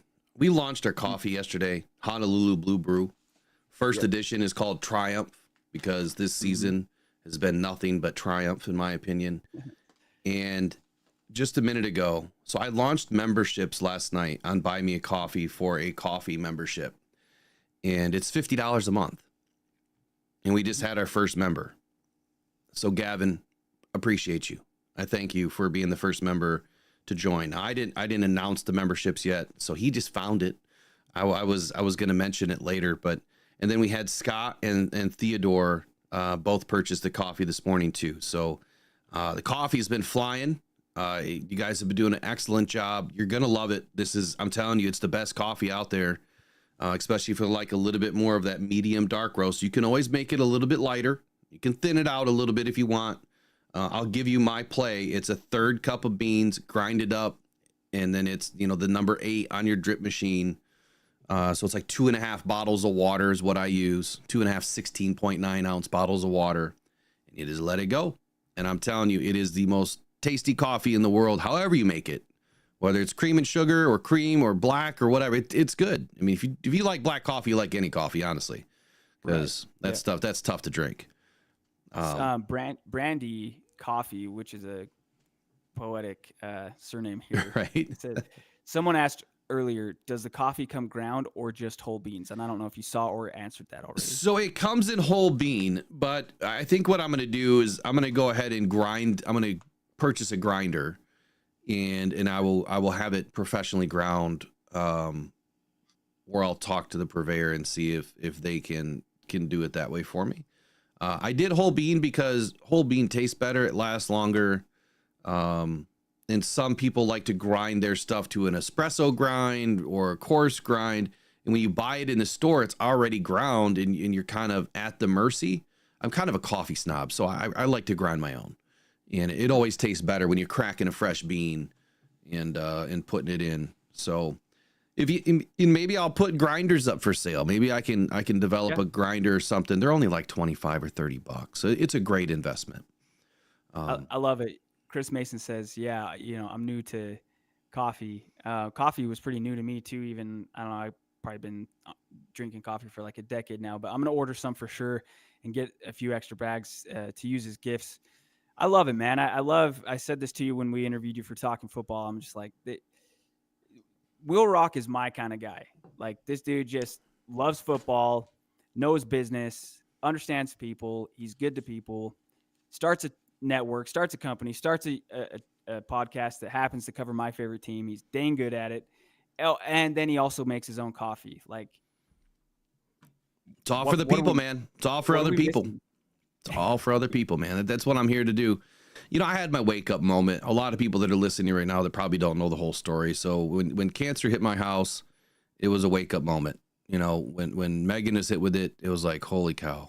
Like, this is a big moment. And then 9 months later, I get hit with it. And it's like 2 people, same house, less than a year. I can only imagine what other people are going through. And the financial impact that it has on a family is incredible. And so at that point, it's like, all right, when I do this podcast, the end goal is to start a cancer foundation to help other people. But I don't want to just be a foundation that just accepts donations, right? I want to give something back. So it's developing a coffee, it's doing the raffles, it's, putting things together where I'm giving Lions merch and stuff like that away. We're giving, mini helmets away. So you guys can have at least a piece of this. You'll always remember, I got that helmet from Rocked On Detroit Lions. Yep. So that's what I'm all about. It's helping other people. So it's a great brand. It's a great company. It's a great opportunity. It's all about helping others. It's truly my passion in life is just to help other people. So it's going to be my lifelong goal here to turn this into full-time work of just running a foundation. That's the end goal. It takes time. It's going to take a lot of time and a lot of good people. Yeah, so. Just like rebuilding a football team, right? Yeah. It's a process, but I think literally no different than Dan Campbell. You had the vision there, right? Remember, I'll never forget the clip of him walking into Allen Park for the first time, and he like broke down in tears because it was real. Now he was the coach, right? And like I said, Will, I've known of you for a few months, but I feel like we've been friends for a long time, and you've got a good heart that's in the right place. And I got to give a shout out, if it is okay, to my friend Jack Rumsey. He's one of my best friends. He messaged me this morning. He's like, "Oh, you going back on with him?" I'm like, "No, dude, this is live." I sent him the link out. His fiance Summer just moved here, and great people, great friends, and they are like, by extension, I feel like becoming Lions fans, because I've gone over, we watched the Texans game at their place, the Colts game at their place.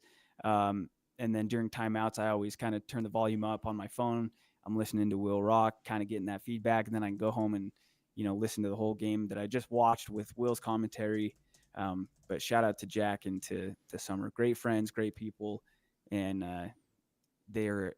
Jack's like the epitome of the family and the kinship and the brotherhood and friendship that is that you hope to have in life. And also he comes over and just roots for the Lions with me. He didn't have his own NFL team, so I think he's kind of at this point a Lions fan. So, but just had to give those guys a shout out because they're tuning in. And all right, shout out to Jack. Shout out to Jack and friends. So let's highlight a couple more Bears players here in situational insights. Keenan Allen. So Keenan Allen has been aligned in the slot on 47.8% of snaps this season, his lowest slot rate since 2019. Allen has averaged his fewest yards per route in the slot since at least 2016 this season, only 1.2. But he recorded season highs in receptions, 8 yards, 84, and touchdowns, 1 from the slot in week 12 against the Vikings. Allen hasn't really fared much better from the other alignments, though, averaging just 1.3 yards per route from the wide, the tight, or the backfield alignment since this is his fewest since 2016. So Keenan Allen really hasn't been working out a whole lot for the Bears. He's still a threat, right? I mean, he's always going to be a threat. Yeah. But the fact that he's Justin Treese when he signed there, and I'm like, dang, dude, now I'm even more nervous. He's like, I promise you, dude, it's not that big of a deal. And I think he's on a 1-year deal anyway. Yeah. But I thought it was going to be much more impactful than it's been. Yeah. So, I mean, look, I'm not that worried about Keenan tomorrow, but I would say this, there's always that dog in these guys. Like these old vets, they just dig deep, man, and they find it. They absolutely find it within them to play at a different level. So you still got to worry about him, but at the same time, he has not been a threat this whole season for the most part. Rashawn Johnson, though, after playing on just 25.7% of offensive snaps to start the season, Rashawn Johnson has played on 41.8% of snaps since Thomas Brown took over as the offensive coordinator in week 11. So Johnson has also played on all 5 goal line snaps over the last 2 weeks and 55% of the snaps inside the red zone. So that's kind of a big change for a running back, where you're averaging just a quarter of the offense. You're now in on almost half of the offensive plays. So why is that? What is Thomas Brown seeing in Rashawn Johnson, or what are these schemes that he's cooking up that are allowing Rashawn Johnson to have more opportunity? Is it more opportunity in the run game, or is it more opportunity in the pass pro game? Or are they going to utilize him out of the backfield more in catching some of these wheel routes and screens? And I think that's the answer. So Rashawn Johnson can definitely hurt you in the pass game. I'm not so sure where his stats are this season so far, but he is somebody that can definitely hurt you. So let me look it up. What do you think about Rashawn Johnson tomorrow? I know that the number one back is obviously Swift, and Swift can hurt you in the pass game too. So yeah, and I don't know if it's a workload management kind of a deal. Rashawn Johnson's a good player, and to this point in the year, I always feel like if it switches over to the Bears game in red zone, or hey, the Bears are about to score and he's like the goal line merchant. He's the guy that they're just going to hand it to and let him do a short yardage and punch it in, because he's a much different back than Swift. But if they are starting to implement him more kind of, in the pass game and trying to implement both those guys, because Swift can be very explosive. It's so funny, man. And, I nothing bad to say about DeAndre Swift, but remember the days of being like, man, I have so much hope in this guy being good. And now, like, you were hoping he would break something. I expect Jahmyr Gibbs. Dude, he looked so good against the Colts. Mm-hmm. Jahmyr Gibbs is. I know the question was about Rashawn Johnson, but man, I feel like Swift and Johnson are change compared to the impact that we get from Gibbs and from Montgomery.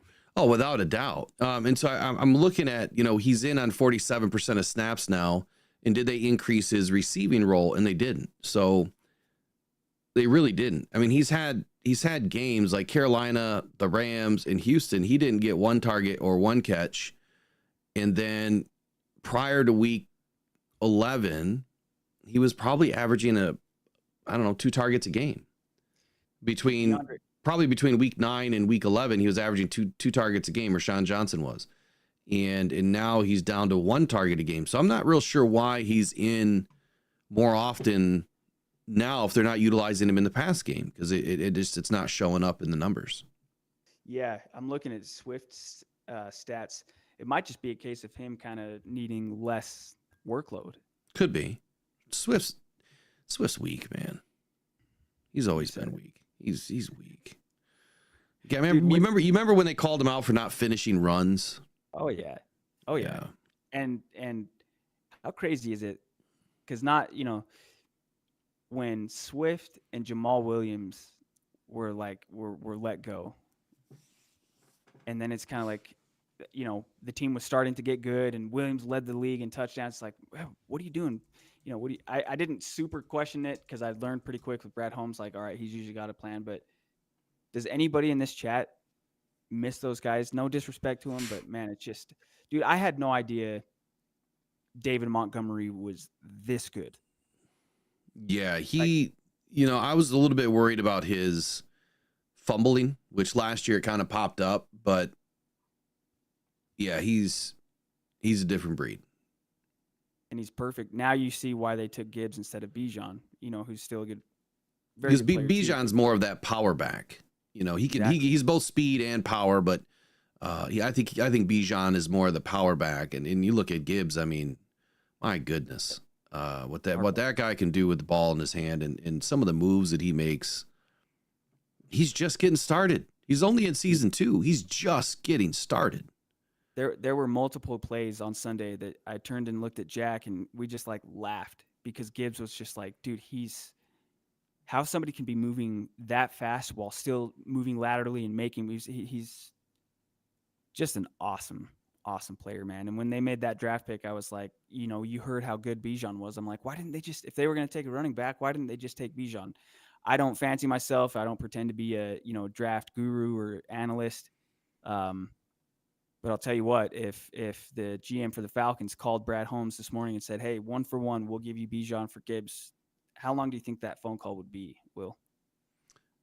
Brad already hung up. It's not a conversation. It's not. I don't think it's a conversation at all. So I think, let's see, Harpazo, somebody, said Swift and Williams are only about 50% of what we have now. And I know just as it pertains to the game tomorrow, there was another comment. Chris Mason said this game should be the feel good game. I think that's kind of what it is. And I'm with him. You guys are confident. You guys are really confident. Yeah. I love the confidence. I'm going to be a little bit more shy in my confidence, I think, until I see the first quarter. I'll give you my take on the first quarter. I think it's going to be cardiac cats like it was versus the Colts. I think that the Bears are probably going to move down the field on their first drive. And then they're going to get into the red zone. They're going to get stalled out. And they might kick a field goal. It's indoors.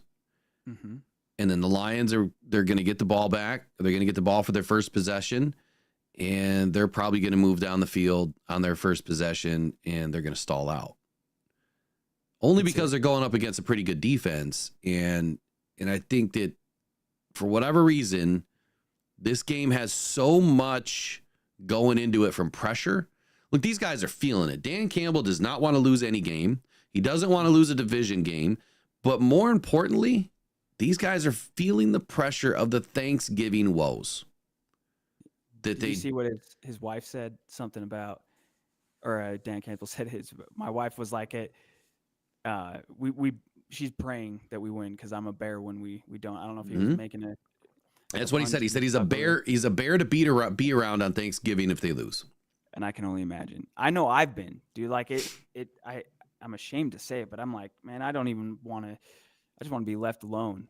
But I think you're exactly right, Will. I think there's it's not the end of the world if they lose tomorrow. But I think that they understand the assignment, and I think that they're hell bent on getting a win. What were your thoughts when you saw the schedule and saw that the game was against the Chicago Bears? Because usually, I mean, we've played the Texans and the Bills on Thanksgiving, but usually feels like more often than not it's an NFC North opponent, right? Yeah, it has been the last few seasons, but I was excited. I was absolutely excited. The fact that we were getting the Bears as opposed to somebody else. I think it was an opportunity. What I really thought is, okay, we're getting a rookie quarterback going up against this defense. And I thought, okay, this is going to shape up well. We're going to show Chicago the mistake that they made. I didn't like Caleb Williams. I didn't think he was the number one. Jaden Daniels was my number one quarterback coming out of the draft. And I still feel that Caleb Williams has a long way to go. But I was excited about the opportunity that we had the Bears at this time indoors at home. And then we get to go to Chicago outdoors, which is going to be a cold game. It's going to be our last, cold outside game of the year. Big shout out to Ed O'Neill, member for 2 months of the Lions Faithful, says almost every Lions game starts that way. Will, it seems recently it's been that way, but not all the games I feel start that way. I feel like we get downfield right away.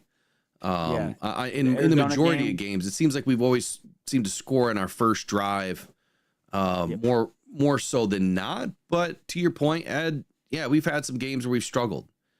And forgive me, against the Colts, we didn't score in the first drive, did we? I don't remember now.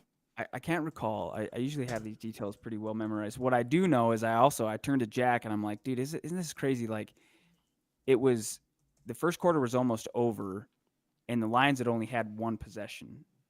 And we were just talking about like how crazy it is. And, it's all going to balance out by the end of the game. But it's like, imagine if they each just had one possession per quarter, it was going quick. I can't remember. We didn't score. We didn't even score in the first quarter. I think that's the first time we haven't scored in the first quarter all season. Yeah, you might be right. That sounds accurate. Yeah. So it was a rough day against Indy. When I look at tough defenses, the Texans was a tough defense. I think the Colts was a tough defense. I think the Packers have a tough defense when they come to play. And this Bears defense can be smothering. It can be. Let's just talk about their defense for a moment. I was going to talk about DJ Moore, and let me finish their offense. DJ Moore, he was averaging 9.8 air yards per target through the first 10 weeks of the season, and then they flipped to Thomas Brown as OC, and now he's averaged 1.9 air yards per target. But here's the problem. They're utilizing DJ Moore in more of these screens, these wide receiver screens. So they're hitting him on a quick out, or a quick hitch or a quick in down the line, or they're running pick plays. And not only is he catching all of his targets behind the line of scrimmage now, but he's taking them for yards. He's, 96 yards. He's caught 7 of his targets behind the line of scrimmage for 96 yards in a TD over the last 2 weeks. And he's at 120 yards after the catch, generating a plus 8.9 EPA, both of which are league highs since week 11. So DJ Moore is dangerous behind the line of scrimmage, hasn't been as dangerous downfield.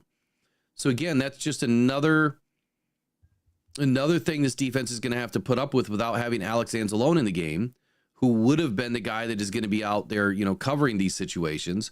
We don't have him now. So who's going to be in that position? Are the Lions going to roll with more 5 DBs or even a 6 DB set, more quarters type of situation, and just kind of keep guys covered in flats and zones and make sure that nobody can get outside? And if we do that, and we're not in man all the time, I think that's where you're going to see Caleb actually have a decent day, because he's going to be able to kind of dink it and dunk it around and complete more short yardage passing, where he's, probably going to, gain a few more statistics throughout the day than he would have had we play more man. But I don't know. I think Aaron Glenn could go either way in this defense tomorrow. I think that he could either go man heavy, shade whoever our number one corner is, on Odunze. I think Odunze is the guy you got to really lock up here. And then if they do that, we'll have a decent day. But then on the flip side, if we run zone, I think we're going to have a little bit of that bend but don't break defense kind of flare up in our face. And it's going to be one of those days where we're just kind of trading blows for most of the game. And then the Lions will obviously take it, in the tail end. Now, defensively, though, for the Bears, we know who our offense is. I'm not even going to get into our offense. I think our offense is going to be just fine. Defensively for the Bears, Montez Sweat, has generated a season-high 6 pressures in Week 12, including his quickest average get-off time was 0.7 seconds. That's quick. 0.16 seconds faster than his season average. So for whatever reason, he was pissed off last week, and he got off the ball quick. He generated 5 or more pressures in 9 games last season, 4 with Chicago. Montez Sweat had failed to do so in a game this season entering Week 12. So for most of this season, Montez Sweat has not been a big pressure guy. What does that really mean? Do we really expect him to have a big day against the Lions? Probably not. Probably not. And I think that the Lions have done really well, against a lot of these better defenses. We've held, a lot of the better defensive ends at bay. They just haven't done a whole lot. On the other side of him, though, let me see. I got notes on the other side. No, I don't.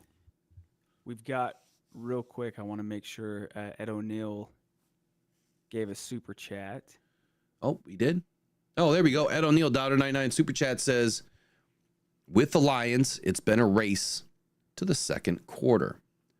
Ed, do you feel like that it's been that way for the entire season, or do you think it's just been More recent? that way more recently? Yeah, it's a good question. That's I think we had that issue with the Colts for sure. Yeah, someone just mentioned Broski Bear's name. I don't see Broski in here. He's not in here today. That's a shame. He's the Bears fan, right? Yeah, he was supposed to call in. He stayed away. Maybe tomorrow, if you end up going, are you going to the game, or you think you might be? So, look, it was all up in the air, and I can tell you right now, I'm probably not going to go. So I went to Muskegon yesterday to have injections put in my knee. So they put hyaluronic acid into my knee joints. You got some weird background noise here. It's called like Duoline or something like that. It's to help cushion your joints. So anyway, these needles are like that long, right? I can barely walk today. So I got knee wraps on. I can barely walk. It's never been this painful before. But it'll keep me moving at least for the next 3 to 6 months. And I needed them because I was way overdue. So I'm really sore. So unless it goes away today, there's no way I can walk in and around Ford Field. It'll be way too tough. Yeah, for sure. Bears defense overall. So against the Lions, now the Lions running backs have been contacted behind the line of scrimmage on designed runs at the 3rd lowest rate in the NFL this season, 35.8%, allowing them to average 1.8 yards before contact per carry on designed runs, which is the 3rd most. So if you understand what I'm saying here, the Lions are not getting penetrated on the offensive line where they're meeting our running backs in the backfield. The Lions are getting almost 2 yards before anyone's contacting them, which is insane to me. And that's exactly why we're having so much success. The Lions have also generated 47.4% rushing success rate on designed runs this season, which is the 2nd highest in the NFL. Against the Bears defense has contacted opposing rushers behind the line of scrimmage on just 35% of designed runs this season, which is the 3rd lowest. So when you look at what the Lions do well, we are one of the best at running the ball and not getting contacted for 2 yards almost. And the Bears are the exact opposite. They're not getting in the backfield at all. So that's a win for the Lions. The Bears also have missed 22% of tackles on designed runs this season, which is also 9th lowest. So when I look at this game, to kind of wrap it up today, Riley, I think the Lions are going to have a big day on the ground. I think it's needed. I think Demo is Demo. I know he has this shoulder injury, and you really can't hold him out of this game. He's not going to let Dan hold him out of this game. Yeah. These are always going to be revenge games for Demo. I think that Demo's going to have a day. He's probably going to rack it up at least 2 times in the end zone. I'm not saying he's going to have a ton of yards because I feel like the Lions are going to situationally use him where it's probably red zone, right? Okay, yep. Demo, you're going to get more of the red zone plays, definitely goal line. he'll get more of the Everyone touchdown, right? Yep. And I think Jahmyr Gibbs is going to be the 20 to 20 guy. You know, he's going to be the guy that's going to get all the chunk plays. So I expect Jahmyr Gibbs to win the day yardage wise. They'll probably utilize Gibbs in a little bit more of some screen action tomorrow. And then when it comes to Jameson Williams, Amon-Ra St. Brown, and Tim Patrick, and the like, you know, they're going to be going up against players like Jalen Johnson. You know, he's been aligned as the field corner, 77% of defensive snaps this season, with no other Chicago Bear playing more than 25 of such snaps. So Johnson has only been targeted on 11% of his coverage snaps this season, which is the third lowest rate among outside corners with at least 200 defensive snaps. So who are the Lions going to put on the outside? J-Mo, Tim Patrick. I don't expect a ton from them. I don't expect a ton from them. I don't know why we're getting this feedback. But I do expect Jameson Williams to have a decent day. I think he's going to have a pretty decent day tomorrow. How much? I don't know. But I think it's going to be a very similar setup to what we've seen with the Colts. Another big shout out to Ed O'Neill, $1.99 super chat, says the Bears rushing D allows almost 5 yards per carry. Let's eat. I'm with you. So big win for the Lions tomorrow. That's my final call. Riley, what do you see? Oh, we lost your audio. There you go. Mine? Yep, there you go. Oh shoot, maybe that's noise coming on my end. I'm right there with you. I feel like you did a recap the other day. You were talking about what is it that David Montgomery's averages after contact? It's still like 3.7 yards or something crazy like that. Yes, so the numbers are different from each site. So it's like 2.4 on PFF and like 3.2 in other places. Either way, feels like he drags guys like he does 4 or 5 yards. He right? does. He's a league leader. Let's just put it that way. I think the Lions. I mean, it could be. You know, it's hard to like really dominate a game super early in the first quarter to a point where you're like, oh, you know, this is getting out of hand quick. I think we'll see some plays from the Bears, but I'm with you. I think that Gibbs will be the 20 to 20. Maybe you see something from J-Mo like 5 catches, 73 yards or something like that. But I feel like the touchdowns are going to come from Montgomery.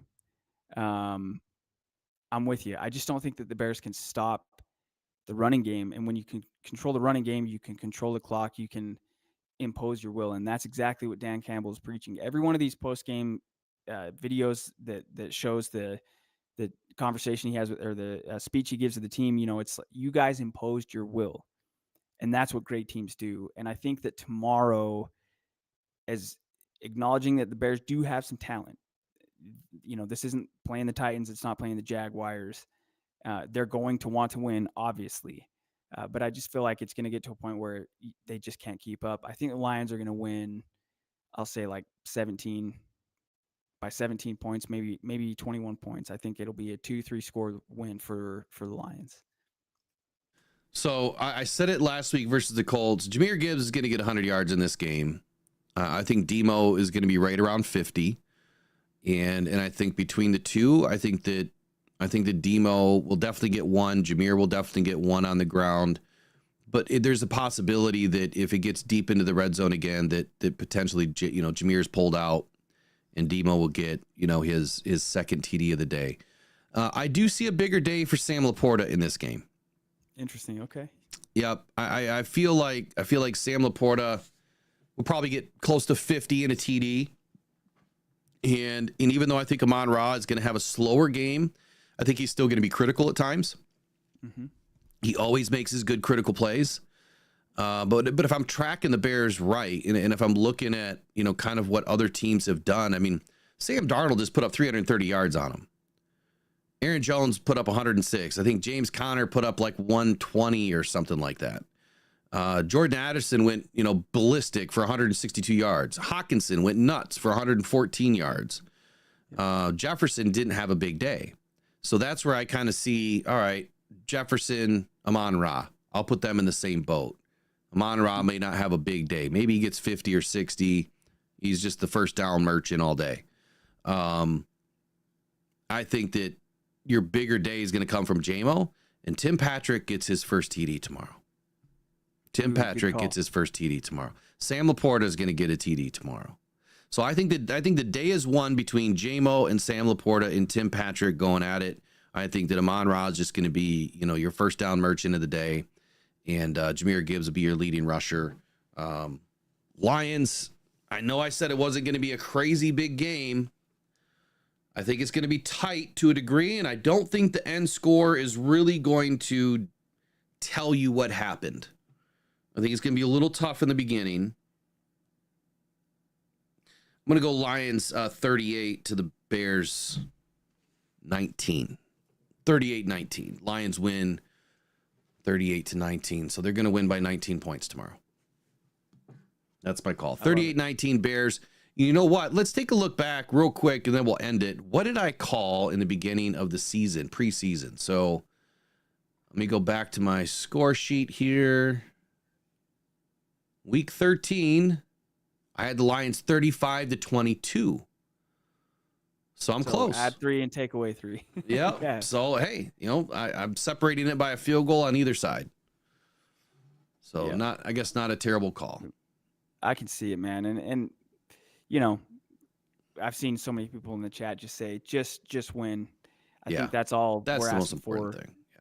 tomorrow. Just win. However it happens, whatever the margin is, it's going to be fun. You're usually pretty spot on with how the games are unfolding or how they will unfold. And hopefully tomorrow, get a chance to have you live if you're able to do it tomorrow. I don't know what your plan is there, but I'm excited, I think man. so.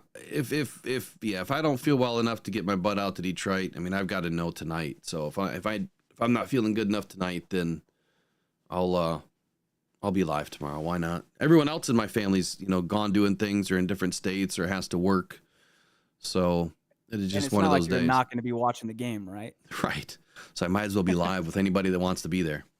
Yeah. If I'm around and you got room, I mean, I think I think that I will be able to jump on and do a live kind of during the game with you. So let me know what you end up doing with that. But either way, man, I'm appreciative of being able to jump on and kind of play Eric Rintamaki for a little There you bit go. today. Well, it was good to have you on again. And Ryan Van Valkenburg just said, we're not wearing the throwbacks tomorrow. We're wearing the blueberries. I was going to ask. That was one of the first things I was going to ask the chat. Does anybody know? Because I was like, it was just always automatic. But are they not? Let's see. He says it's blueberries. So, because I'd seen something where they can only do 3 variations. They've got the black, the white, and the blue. So, I guess technically, because in years past they haven't had the black. So, blueberries it is tomorrow. Well, I mean, looking at the Thanksgiving Day pin, maybe the Bears are going to be in orange and the Lions are going to be in blue. That would be cool. That would actually be really cool. I mean, just trying, because sometimes these pins kind of tell you what's going on. Yeah. So yeah, the fact that if we are in blueberries, that means that we're shedding the curse of throwbacks and losing. I love it. Yeah, it is. It is. I love it. JMO is it is from the official count. So yeah. All right. Well, you all have a wonderful day. And if you don't join us tomorrow for the live stream, if I don't do it, or if I do it and you're not here, I want to wish you guys all a happy Thanksgiving. It's been an incredible season so far, following the Detroit Lions and being part of this community. I can't thank you guys enough for everything that you do. So, thinking about what are you thankful for? I'm thankful for you guys. I'm thankful for this community. Of course, I'm thankful for my family and Megan and my kids and everything else too. But just speaking specifically about this community, it's an excellent community of Lions fans and great people. There's a lot of you in here that want to help others and be part of, my movement, which is Rock Down Cancer Foundation and being part of change. And I can't thank you enough for joining me in that fight and that vision. So I appreciate all of you guys. Just by watching, you're part of it. Just by joining, by sharing, by liking, by subscribing, you're part of it. You don't have to donate to just be part of it. There's going to be plenty of opportunity in the near future when I'm looking for volunteers and that to help do some things. So I'll look forward to meeting more of you down the line. So that's it for the Rise and Grind morning show today. It is Thanksgiving tomorrow. The Lions are taking on the Bears at Ford Field. Riley, what is your final 30-second call of the day? Just that I love the Rocked On Detroit Lions show, man. I'm excited for the game tomorrow. Thankful for everybody. Just like you said, I echo the same sentiment. It feels like a family. Let's go get win number 11 tomorrow. Let's break this losing streak on Thanksgiving and send Chicago back to Illinois with a loss.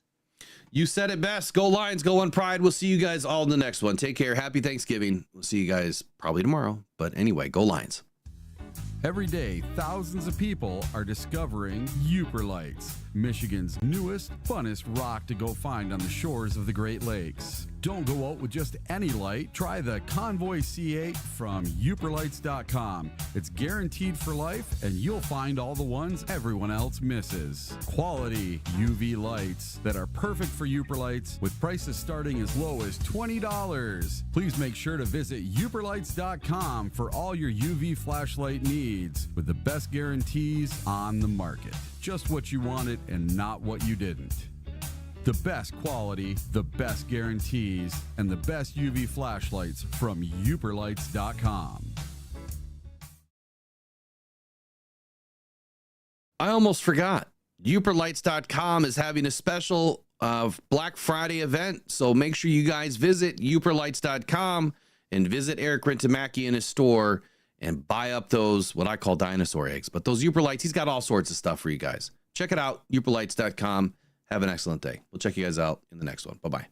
The season is here, and you want the latest news and rumors on your Detroit Lions. Head to sportspider.com. That's sports, SPYDER.com, where you can get your Lions news and all your sports in one place. Man, this site is packed with your favorite podcasts, live news, articles from local writers, and insiders, all updating in real time. Not just the Lions, every major sports team, including MMA, UFC, and so much more. Don't want to waste time searching? Sign up for free. Create your ultimate sports news hub. You control what hits your feed at SportsSpider, your number one source for all your sports. Visit sportspider.com today, right after the show.